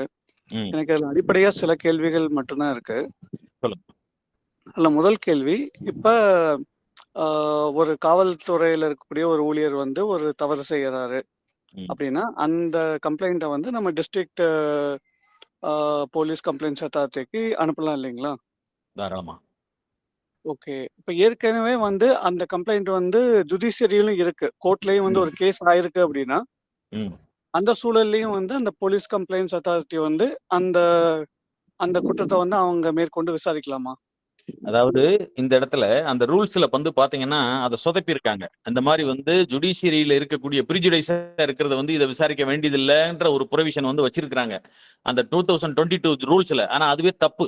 ஏன்னா காவல்துறை வந்து உங்க மேல ஒரு தவறா ஒரு எஃப்ஐஆரோ ஏதோ ஒன்று போட்டுட்டான்னா அவன் வந்து தப்பிக்கிறக்காக ஜுடிஷியரில் கொண்டு போய் போட்டுருவான். ஒரு எஃப்ஐஆர் போட்டு சிசி ஃபைல் பண்ணிடுவான். அப்படி பார்க்க போனா காவல்துறை செஞ்ச தப்பை வந்து நம்ம வந்து நிவர்த்தியே பண்ண முடியாது. அப்ப அந்த போலீஸ் கம்ப்ளைண்ட் அத்தாரிட்டியே வந்து ஃபெயிலியர். அந்த ப்ரொவிஷனை நீக்கணும். அதுதான் நம்ம வந்து இப்ப வலியுறுத்த போறோம். ஏன்னா எல்லா விதமான இந்த மாதிரி எஃப்ஐஆரோ அல்லது வந்து ஒரு இல்லீகல் அரெஸ்ட் இதுல எல்லாத்துலயுமே வந்து போலீஸ் சேஃபர் சைடு கொண்டு போய் சார்ஜ் ஷீட் பண்ணிடுவான். அப்ப நாம அந்த ப்ரொவிஷனை நீக்கணும். நீங்க சொல்ற அந்த ப்ரொவிஷன் வச்சிருக்காங்க சேஃபர் சைட போலீஸை ப்ரொடெக்ட் பண்றதுக்காக. ரெண்டாவது, இந்த டிஸ்ட்ரிக்ட் நடுவர் நம்ம ஜெய்சலன் சார் சொன்ன மாதிரி கலெக்டர்ஸுக்கு இந்த ஒரு அடிப்படை புரிதல் இல்லை. ஒரு போலீஸ் கம்ப்ளைண்ட் அத்தாரிட்டிக்கு லெட்டர் கொண்டு போய் கொடுக்குறோம்னு சொன்னா அதை வந்து போலீஸ் கம்ப்ளைண்ட் டிவிஷனுக்கு அவங்க ரெஃபர் பண்ணணும். அந்த அடிப்படை கூட புரிதல் இல்ல. ரெண்டாவது வந்து அந்த கம்ப்ளைண்டன்ட்டுக்கு வந்து ஒரு சம்மன் கொடுத்து அவரோட தரப்பு நியாயத்தை கேட்கணும். அந்த புரிதலும் கிடையாது. எந்த தவறு பண்ண போலீஸ்கிட்டயே ஒரு ரிப்போர்ட்டை வாங்கிட்டு அந்த போலீஸ் கம்ப்ளைண்ட் அத்தாரிட்டி அந்த டிஸ்ட்ரிக்ட் லெவல்ல அந்த பெட்டிஷனை க்ளோஸ் பண்றாங்க. இது வந்து ரொம்ப அபத்தமான விஷயம். இதெல்லாம் நடைமுறையில் நிறைய லைவ் கேஸ் நம்ம வச்சிருக்கோம். இதை வந்து உள்துறை செயலருக்கும் நம்ம எடுத்திருக்கோம், டிஜிபிக்கும் எடுத்திருக்கோம். அதை பத்தி அவங்களும் கவலைப்படலை. அதனால தான் உள்துறை செயலகத்துல இந்த ஸ்டேட் செக்யூரிட்டி கமிஷன் எப்படி செயல்படுது, state level police complaint authority எப்படி செயல்படுது அப்படிங்கறத நம்ம ஆர்டிஐல கேட்டு இப்ப வெளிக்கொண்டு வந்திருக்கோம். இந்த மாதிரி வந்து ஒரு அமைப்பே அங்க இல்ல, மாநில அளவுல 2 டிஸ்ட்ரிக்ட் தான் எங்களுக்கு ரிப்போர்ட்டே வந்திருக்கு அப்படின்னு சொல்லிட்டு நமக்கு ரிப்போர்ட் கொடுத்துருக்காங்க. அது எல்லாமே வந்து இப்ப நமக்கு ஆவணமா வச்சுதான் இந்த 15 பக்க பெட்டிஷன் நம்ம ரெடி பண்ணியிருக்கோம். இதை ஃபைன் டியூன் பண்ணி தான் வந்து நம்ம அடுத்து வந்து we are going to take up with high court and supreme court. அதுக்கு அடுத்து வந்து முடிஞ்சா கண்டெம்ப்டும் நம்ம ஃபைல் பண்ண போறோம். அநேகமா நீங்க கேட்ட கேள்விக்கு என்னால ஓரளவுக்கு பதில் சொல்ல முடிஞ்சிருக்கும்னு நினைக்கிறேன். சரிங்க. இப்ப நீங்க சொன்னத வச்சு பார்க்குறப்ப, இந்த மாதிரி அதாவது ஒரு சப்ஜுடைஸா இருக்கக்கூடிய மேட்டர் வந்து போலீஸ் கம்ப்ளைண்ட் அத்தாரிட்டி வந்து அவங்க வந்து அத வந்து ப்ராசஸ் பண்ணக்கூடாது. ரூல்ஸ்ல அப்படி அதுக்காக இருக்கு. எந்த ஒரு இதுவும் பண்ணக்கூடாது அப்படிங்கிறது ரூல்ல ரூல்ஸ்ல வந்து ஸ்டேட் வந்து எனாக்ட் பண்ண ரூல் இருக்குங்களா? இல்ல இருக்கு. இது வந்து ரூல்ஸ்ல சுப்ரீம் ரூல்ஸ்ல கோர்ட்டோடைய ரூல்ஸ் சுப்ரீம் 20 கோர்ட்டோடைய அந்த இல்ல அந்த சுப்ரீம் கோர்ட்ல ஆர்டர்லயே இல்ல. வந்து சுப்ரீம் கோர்ட்ல இல்ல. ஆனா ம். இந்த 2022 ரூல்ஸ் ஃப்ரேம் பண்ணதுல இருக்கு. அந்த ஒரு ப்ரொவிஷன் அதுல இன்சர்ட் பண்ணிருக்காங்க. ஸ்டேட்டுக்கு வந்து அந்த ரூல்ஸ வந்து ஃபார்முலேட் பண்றதுக்கான அதிகாரத்த வந்து சுப்ரீம் கோர்ட் குடுத்திருக்கு. கரெக்ட்டுங்களா? அதாவது வந்து சுப்ரீம் கோர்ட் ஏன் கொடுக்குறாங்கன்னா ஒவ்வொரு ஸ்டேட் இது வந்து போலீஸ்ன்றது ஸ்டேட் சவுடமணி சப்ஜெக்ட். சார், சவுடமணி சொல்லுங்க சார். சொல்லுங்க. இதுக்கு எக்ஸ்பிளைன் பண்றேன். சார், ஒரு கிரைம் இருக்குதுன்னு சொன்னா அதுக்கு ஒரு பனிஷ்மெண்ட் தான். இப்ப ஏற்கனவே அது கேஸா இருக்குதுன்னா, அத மறுபடியும் நீங்க இதுல கொண்டு வர முடியாது. அன்டில் அன்லெஸ் உங்களுக்கு ஜட்ஜ்மெண்ட் வந்து அத இம்ப்ளிமெண்ட் பண்ணாம இருக்காங்கன்னு சொன்னா, அத நீங்க எடுத்துட்டு வந்து இப்போ இந்த அத்தாரிட்டில குடுக்கலாம். சரிங்களா? உங்களுடைய கொஸ்டினுக்கு ஆன்சர் இதுதான். ரைட். ஓகேங்க. புரிஞ்சுச்சு. அதாவது சப்ஜுடைஸா இருக்கிற மேட்டர்ஸ் வந்து எய்தர் நீங்க வந்து சப்ஜுடைஸ் ஆகுறதுக்கு முன்னாடியே குடுத்திருந்தாலும் சரி, இல்ல நீங்க போலீஸ் கம்ப்ளைண்ட் அத்தாரிட்டில நீங்க கம்ப்ளைண்ட் பண்ணதுக்கு அப்புறம் அது சப்ஜுடைஸ் ஆனாலும் சரி, நடவடிக்கைகள் ப்ராசஸ் எல்லாமே அப்படியே கைவிடப்படணும். அதுதான் வந்து போலீஸ் கம்ப்ளைண்ட்ஸ் அத்தாரிட்டியோட இது. 2வது இது வந்து பாத்தீங்கன்னா, இதோட வந்து பாத்தீங்கன்னா சொல்லுங்க. வணக்கம். இடையூறு குட் மார்னிங் தான். அதாவது ஒரு விஷயம் எல்லாருமே வந்து அடிப்படையா புரிஞ்சுக்கிட்டாங்க. என்ன அப்படின்னா, குவாசி ஜுடிஷியல் பாடி வந்து பாத்தீங்கன்னா ஜுடிஷியல் பாடிக்கு ஹைராரிக்கலி சபார்டினேட் தான். புரியுதுங்களா? அப்போ ஜுடிஷியலியா வந்துட்டு ஒரு பெட்டிஷனை மூவ் பண்ணிட்டீங்க அப்படின்னா குவாசி ஜுடிஷியல் பாடி அதை வந்துட்டு இன்டர்வீன் பண்ண முடியாது அப்படிங்கிறது வந்து ஒரு ஜெனரல் டேர்ம். சபார்டினேட் ஆர்கனைசேஷன்னா சபார்டினேட் கிடையாது, அது ஒரு இண்டிபெண்ட் ஆர்கனைசேஷன் தான். பட் ஹைரார்கிக்கலி வந்து பாத்தீங்கன்னா அது வந்து பாத்தீங்கன்னா லோயர் பாடி. ஸோ அப்போ வந்துட்டு ஒரு கோர்ட்ல கேஸா இருக்கக்கூடிய ஒரு விஷயத்த விசாரணைக்கு குவாசி ஜுடிஷியல் பாடி எடுக்க முடியாது. இதை நீங்க எப்பயுமே எல்லாருமே புரிஞ்சுக்கணும். நீங்க சொன்ன இதுக்கு விளக்கத்துக்கு நன்றி ஜெய்சலன் சார். ஆனா நடந்தது என்னன்னு நான் சொல்றேன். ஒரு டிஸ்ட்ரிக்ட் போலீஸ் கம்ப்ளைண்ட் அத்தாரிட்டிக்கு ஒரு லெட்டரை ஃபைல் பண்றோம், கம்ப்ளைண்ட். அந்த ப்ரொவிஷனை கோட் பண்ணி அந்த லெட்டரை வந்து அந்த கம்ப்ளைண்ட் ரிஜெக்ட் பண்ணியிருந்தா கூட வந்து நம்ம அப்ரிஷியேட் பண்ணியிருந்திருக்கலாம். அந்த டிஸ்ட்ரிக்ட் போலீஸ் கம்ப்ளைண்ட் அத்தாரிட்டி அதை படிக்கவே இல்லை. அந்த கிரவுண்ட்ல வந்து அவன் ரிஜெக்ட் பண்ணல. அதுக்கு பதிலா வந்து ஒரு சம்மனே கொடுக்காம ஒரு ரிப்போர்ட்டை வந்து அந்த யார் எந்த தப்பு பண்ண ஒரு போலீஸோ அந்த போலீஸ்டே ஒன்று லெட்டரை வாங்கிட்டு அதை வந்து க்ளோஸ் பண்றாங்க. அதனால வந்து அவங்களுக்கு புரிதல் இல்லை, அந்த டிஸ்ட்ரிக்ட் கலெக்டருக்கே புரிதல் இல்லை. ஐயா இந்த பதில்ல தான் என்னுடைய அடுத்த கேள்வி இருக்கு. அதாவது இடையூறுக்கு மன்னிக்கணும். சொல்லுங்க. நம்ம 8:30 to 9:30 தான் ஷெட்யூல், எக்ஸ்டெண்ட் ஆயிட்டு இருக்கு. உங்களுக்கு எவ்வளவு கேள்விகள் இருந்தாலும் நோட் பண்ணி வச்சுக்கோங்க, வரும் செஷன்ஸ்ல கேளுங்க, ஏன்னா மற்றவங்களுக்கும் வாய்ப்பு கொடுக்கணும். Okay okay. இல்ல இது ரொம்ப முக்கியமான கேள்வி, அதனாலதான். சொல்லுங்க, நீங்க சொல்லிருங்க, நம்ம வந்து ஆன்சர் நம்ம தனியா கூட ஆன்சர் பண்றோம் உங்களுக்கு. சொல்லுங்க, கேள்வி மட்டும் சொல்லிருங்க. அதாவது இந்த போலீஸ் கம்ப்ளைண்ட் அத்தாரிட்டிக்கு ஒரு புகார் வருது அப்படின்னா அந்த புகாரை யார் விசாரிப்பாங்க? அதாவது இந்த என்கொயரி இன்வெஸ்டிகேஷனும் பண்ணணும், சரிங்களா? அதை வந்து யார் பண்ணுவாங்க? Police complaint division. அப்படி ஒரு நிமிஷம். போலீஸ் கம்ப்ளைண்ட் டிவிஷன்ன்றது வந்து it is functioning under the CBCID, under the direct control of DGP. அந்த போலீஸ் கம்ப்ளைண்ட் டிவிஷன் அப்படின்ற ஒரு அமைப்பு இருக்கணும். நம்ம ஆர்டிஐல கேட்கறோம், இதுவரையிலும் வந்து இந்த 2013 இருந்து இன்னைக்கு தேதி வரலும் இந்த போலீஸ் கம்ப்ளைண்ட் டிவிஷன் வந்து எத்தனை போலீஸ் கம்ப்ளைண்ட் அத்தாரிட்டிட்ட இருந்து லெட்டர் வந்து நீங்க இன்வெஸ்டிகேட் பண்ணிருக்கேன்ட்டு அந்த மாதிரி ஒரு ரெக்கார்டே இல்லை அப்படின்னு நமக்கு பதில் வந்திருக்கு. இதுதான் யதார்த்தமான உண்மை. அவங்க இப்போதைக்கு வந்து போலீஸ் டிபார்ட்மெண்ட்ல இருக்கிறவங்க கிட்ட தான் அதை அனுப்புற மாதிரியான ப்ரொவிஷன்ஸ் இருக்கு. ஸோ அது ஒரு ஆனால் அந்த போலீஸ் கம்ப்ளைண்ட் டிவிஷன்ல சிபிசிஐடி தவிர ரிட்டையர்டு இன்வெஸ்டிகேஷன் ஆபீசர்ஸும் சிவில் சர்வன்ட்ஸ் ஐபிஎஸ் ஆபீசர்ஸும் இருக்கணும் அப்படிங்கிறது வந்து சுப்ரீம் கோர்ட்டோட ஆர்டர். ஆனா இந்த போலீஸ் கம்ப்ளைண்ட் டிவிஷன்ல அந்த காம்போசிஷன்ல அவங்க எல்லாம் இதுவரையிலும் கொண்டு வரல. இதெல்லாம் வந்து அபரேஷன்ஸ். இதைத்தான் வந்து நான் ஒரு 15 பக்க லெட்டர் வந்து நான் குரூப்ல நான் ஷேர் பண்ணியிருக்கேன். நீங்க அது எல்லாமே படிங்க. படிச்சுட்டு அதை இன்னும் ஃபைன் டியூன் பண்ணிட்டு இன்னும் கரெக்ஷன்ஸ் எல்லாம் பண்ணிட்டு இந்த 200 மனுவையும் நாம வந்து இத்தனை பேருக்கு அனுப்புறதா தான் நம்ம வந்து இதை டிஸ்கஸ் பண்ணிட்டு இருக்கோம். இந்த உங்க பேர் என்ன சார்? காமாட்சின்ற ஐடியில இருக்கீங்கல்ல, உங்க பேர் என்ன சார்? காமாட்சியா? காமாட்சி சங்கர் அவர் பேரு. அவர் வந்துட்டு தேசிய சீர்திருத்த இயக்கத்தினுடைய தேசிய செயலருங்க. ஓகே, மகிழ்ச்சி மகிழ்ச்சி மகிழ்ச்சி மகிழ்ச்சி மகிழ்ச்சி மகிழ்ச்சி மகிழ்ச்சி. அந்த அந்த லெட்டர் படிங்க சார். நான் ஜெய்சலன் சாருக்கு ஷேர் பண்ணிருக்கேன். உங்க நம்பர் எனக்கு டெக்ஸ்ட் பண்ணுங்க. அந்த டாக்குமெண்ட்ஸ் கொஞ்சம் ஷேர் பண்றேன், நீங்க அதை கோ த்ரூ பண்ணுங்க. பார்த்துட்டு ஜட்மெண்ட் மட்டும் தான் பார்த்துருப்பீங்க. நான் ஆக்ட் அண்ட் ரூல்ஸும் ஷேர் பண்றேன், அது நீங்க படிச்சீங்கன்னா புரியும். ஜட்மெண்ட்லயே வந்து உங்களுக்கு இது கொடுத்துருக்காங்க, போலீஸ் கம்ப்ளைண்ட் டிவிஷன் சொல்லி. ஸோ அதை வந்துட்டு சிபிசிஐடி தான் என்கொயரிங் அத்தாரிட்டி.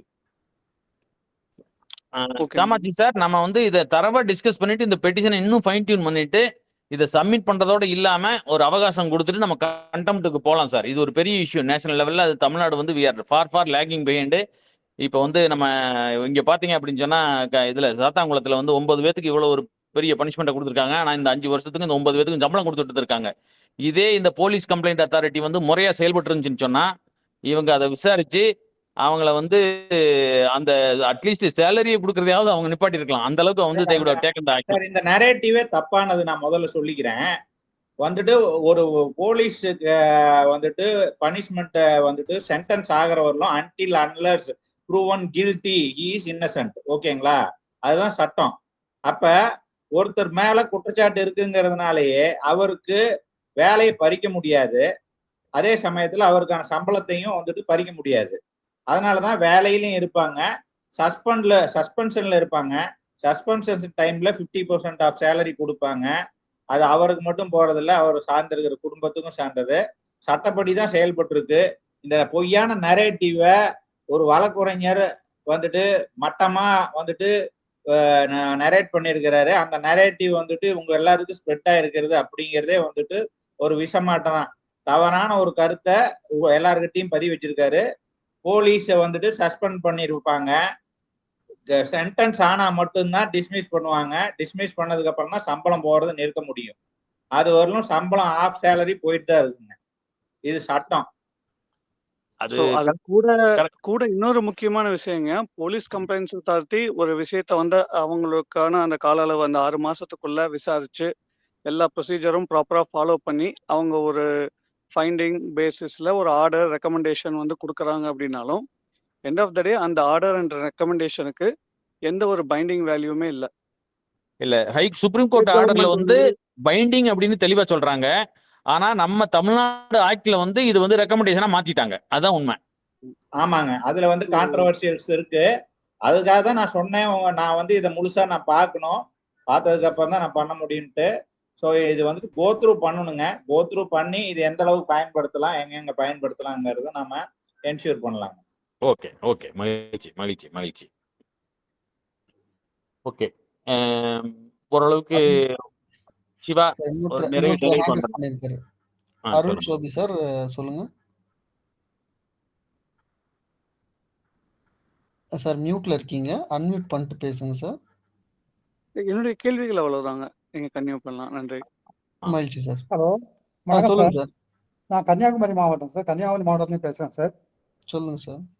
இந்த டிஸ்ட்ரிக்ட் போலீஸ் கம்ப்ளைண்ட் அத்தாரிட்டியில வந்து ஆர்டிஐல வந்து நம்ம கேள்வி கேட்க முடியுமா? அதுல வந்து இப்போ அந்த எக்ஸாம்பிள் கன்னியாகுமரி டிஸ்ட்ரிக்ட்ல இந்த போலீஸ் கம்ப்ளைண்ட் அத்தாரிட்டியில் யாரெல்லாம் இருக்கிறாங்க, அதுக்குள்ள ரூல்ஸ் இல்லைன்னா ஆர்டிஐல நம்ம கேட்கலாமா சார்? சார் ஆர்டிஐல இது தாராளமாக கேட்கலாம். இது வந்து அண்டர் கவர்மெண்ட் தான். ஆர்டிஐல நீங்கள் தாராளமாக கேட்கலாம். ஆனால் இப்போதைக்கு நாங்கள் ஏற்கனவே அந்த ஆர்டிஐலாம் போட்டு நாங்கள் பதில் வாங்கியிருக்கிறோம். நீங்கள் என்ன அதில் கேள்வி கேட்கணும்னு சொன்னீங்கன்னா, நான் ஏற்கனவே கேட்ட கேள்வியாக இருந்தால் அதுக்கு நம்ம கிடைச்ச பதிலை பகிர்ந்துக்கலாம் சார். ஆமாம் சார், அந்த ஒவ்வொரு டிஸ்ட்ரிக்ட் ஆக்சுவலாக அந்த கன்னியாகுமரி டிஸ்ட்ரிக்ட்ல போலீஸ் கம்பெனி அத்தாரிட்டியில வந்து யாரெல்லாம் மெம்பர்ஸ் இருக்கிறாங்கன்னு நம்ம கேட்கலாமா சார்? தாராளமாக கேட்கலாம். அப்போ அது நீங்கள் ஒன்று கண்டென்ட் அதில் போட்டால் நல்லா இருக்கும் சார் நம்ம கேட்கும்போது. சரி சார், உங்களுக்கான கண்டென்ட்டை குரூப்பில் போட்டுருவோம். நீங்கள் குரூப்பில் இருந்தால் அதை ஃபாலோ பண்ணிக்கோங்க சார். சரி சார், தேங்க்யூ சார். மகிழ்ச்சி. ஸோ வேற யாராவது 2 பேர் ஃபீட்பேக் சொல்லுங்க. ஸோ ஓவரால் செஷன் நமக்கு ஸ்பெஷல் கெஸ்டா ஜெயசீலன் சார் நிறைய கண்டென்ட் கொடுத்தாரு. ஸோ இன்னைக்கு நம்மளோட டாபிக்குமே வந்து தமிழ்நாட்டில் 20 வருஷமா ஏமாத்திட்டு இருக்கிற ஒரு விஷயத்த நம்ம எடுத்திருக்கிறோம். இதுக்கு நிறைய இம்பாக்ட் இருக்க போகுது இன் ஃபியூச்சர்ல. ஸோ இன்னைக்கு ஓவரால் டிஸ்கஷன்ல எப்படி இருந்துச்சு, பட் நெக்ஸ்ட் வீக்கும் இதில் டிஸ்கஸ் பண்ண வேண்டியதுக்கு நிறைய டாபிக்ஸ் இருக்கு. டைம் கன்சர்ன்னால இப்போ ஏற்கனவே நம்ம 1/2 hour எக்ஸ்டெண்ட் பண்ணிட்டோம். இந்த நிமிஷத்தோட முடிச்சுக்கலாம். ஃபீட்பேக் சொல்ற மாதிரி இருந்தால் யாராவது சொல்லலாம். ஒரே ஒரு நிமிஷம் மட்டும் டைம்.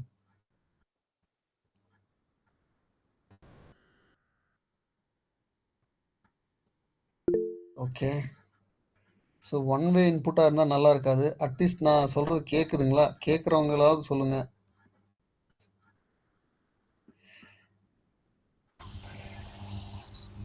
வெங்கடேசன் சொல்லுங்க. இந்த செஷன் நல்லா இருக்கு சார்.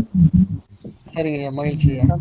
நல்லா இருக்கு. அதான் பொதுவே இப்போ இது இந்த நமக்கு இந்த குரூப்ல எல்லாருக்குமே பேசிக் அவ்வளோ எதுவுமே தெரியல சார். நம்ம வெப்சைட்டை விசிட் பண்ணுங்க சார், அதில் நிறைய கண்டென்ட் இருக்கு. நீங்க கேட்கறதுக்கு எல்லாத்துக்குமே அதில் பதில் இருக்கு. சார் ரொம்ப நன்றி சார். அது வந்து கொஞ்சம் பேசிக் அவ்வளோ நம்ம தெரிஞ்சுக்கிட்டோம் சார். அடுத்து மேலால் இதை பற்றி விரிவான விளக்கங்கள் அடுத்த செக்ஷன்ல கொடுக்கலாம்னு ஒரு ஐடியா இருக்கு சார். கண்டிப்பா சார், அதுதான் எங்களுடைய பிளானும் சார். வெங்கடேசன் சார், நீங்க சொல்லுங்க கடைசியா. சார் நன்றி சார். இது இப்போ சொல்லதுக்கு ரொம்ப நன்றி சார். மகிழ்ச்சி சார். சார் வணக்கம். சுப்பிரமணியம் சொல்லுங்க சார். நம்ம எடுத்திருக்கிற சார் உங்க வாய்ஸ் கிளியரா இல்ல. சுப்பிரமணியம் சார், உங்க வாய்ஸ் கிளியரா இல்ல, கொஞ்சம் சத்தமா பேசுங்க சார். அதான் நம்ம இன்னைக்கு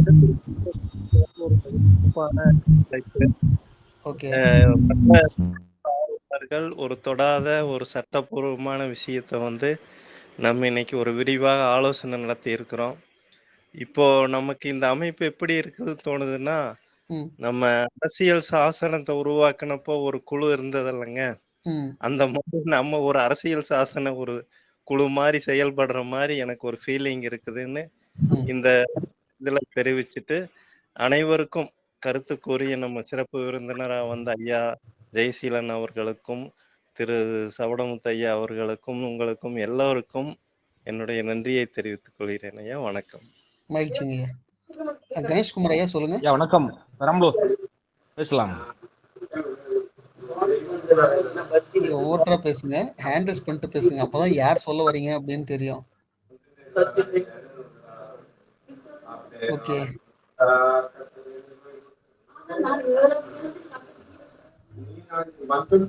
Sivanayagam, really useful information session. The meeting was clear, well organized, and easy to follow. Gained valuable insights. Thank you.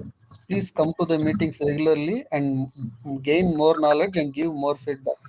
This is my feedback to Selvanayagam sir. Ganesh Kumar sir, சொல்லுங்க.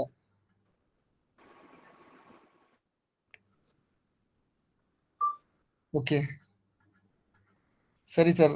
சவடமுத் sir, நம்ம இன்னைக்கு கலந்து கொண்ட அனைவருக்கும் மகிழ்ச்சி. அனைவருக்கும் நன்றி sir. நம்ம க்ளோஸ் பண்ணிக்கலாம் சார். ஓகே, மகிழ்ச்சி.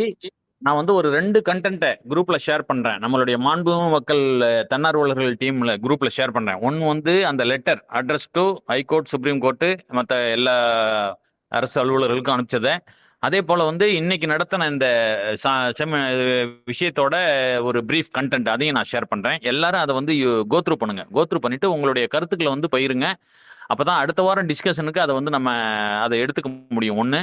ரெண்டாவது, இந்த நீங்க கொடுக்கக்கூடிய ஃபீட்பேக்கை வந்து நம்ம அந்த மனுவில் வந்து இந்த பெட்டிஷன்ல வந்து இன்க்ளூட் பண்ண போறோம். நம்ம ஜெய்சலன் சார்ட்டையும் வந்து சில ஒப்பீனியனை கேட்குறோம். அவங்களுடைய அமைப்பிலிருந்து டிஸ்கஸ் பண்ணிட்டு சொன்னாங்கன்னா அதை அந்த லெட்டரை வந்து இன்னும் கொஞ்சம் ஃபைன் டியூன் பண்ணிட்டு அதை நம்ம அனுப்பிச்சு அதை வந்து ஒரு பேஸ் டாக்குமெண்ட்டா நம்மளுடைய கண்டெம்ட் போறதுக்கு முன்னால அது ஒரு பேஸ் டாக்குமெண்ட்டா நம்ம எல்லாத்துக்கும் முதல்ல வந்து தெரிவிச்சுட்டு அடுத்து ப்ரொசீட் பண்ணலாம்னு இருக்கோம். அதனால வந்து வாய்ப்பு கிடைக்கிறவங்க அந்த 2 டாக்குமெண்ட்டையும் தவறாம படிங்க. ஸோ மகிழ்ச்சியை கலந்து கொண்ட அனைவருக்கும் சிறப்பு மகிழ்ச்சி. நிகழ்ச்சியை நிறைவு பண்ணிக்கலாம்னு நினைக்கிறேன். மகிழ்ச்சி. Good night.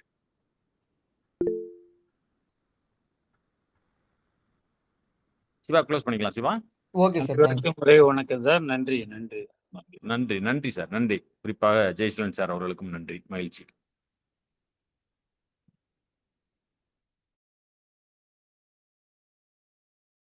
நன்றிங்க. நன்றிங்கய்யா. நன்றி.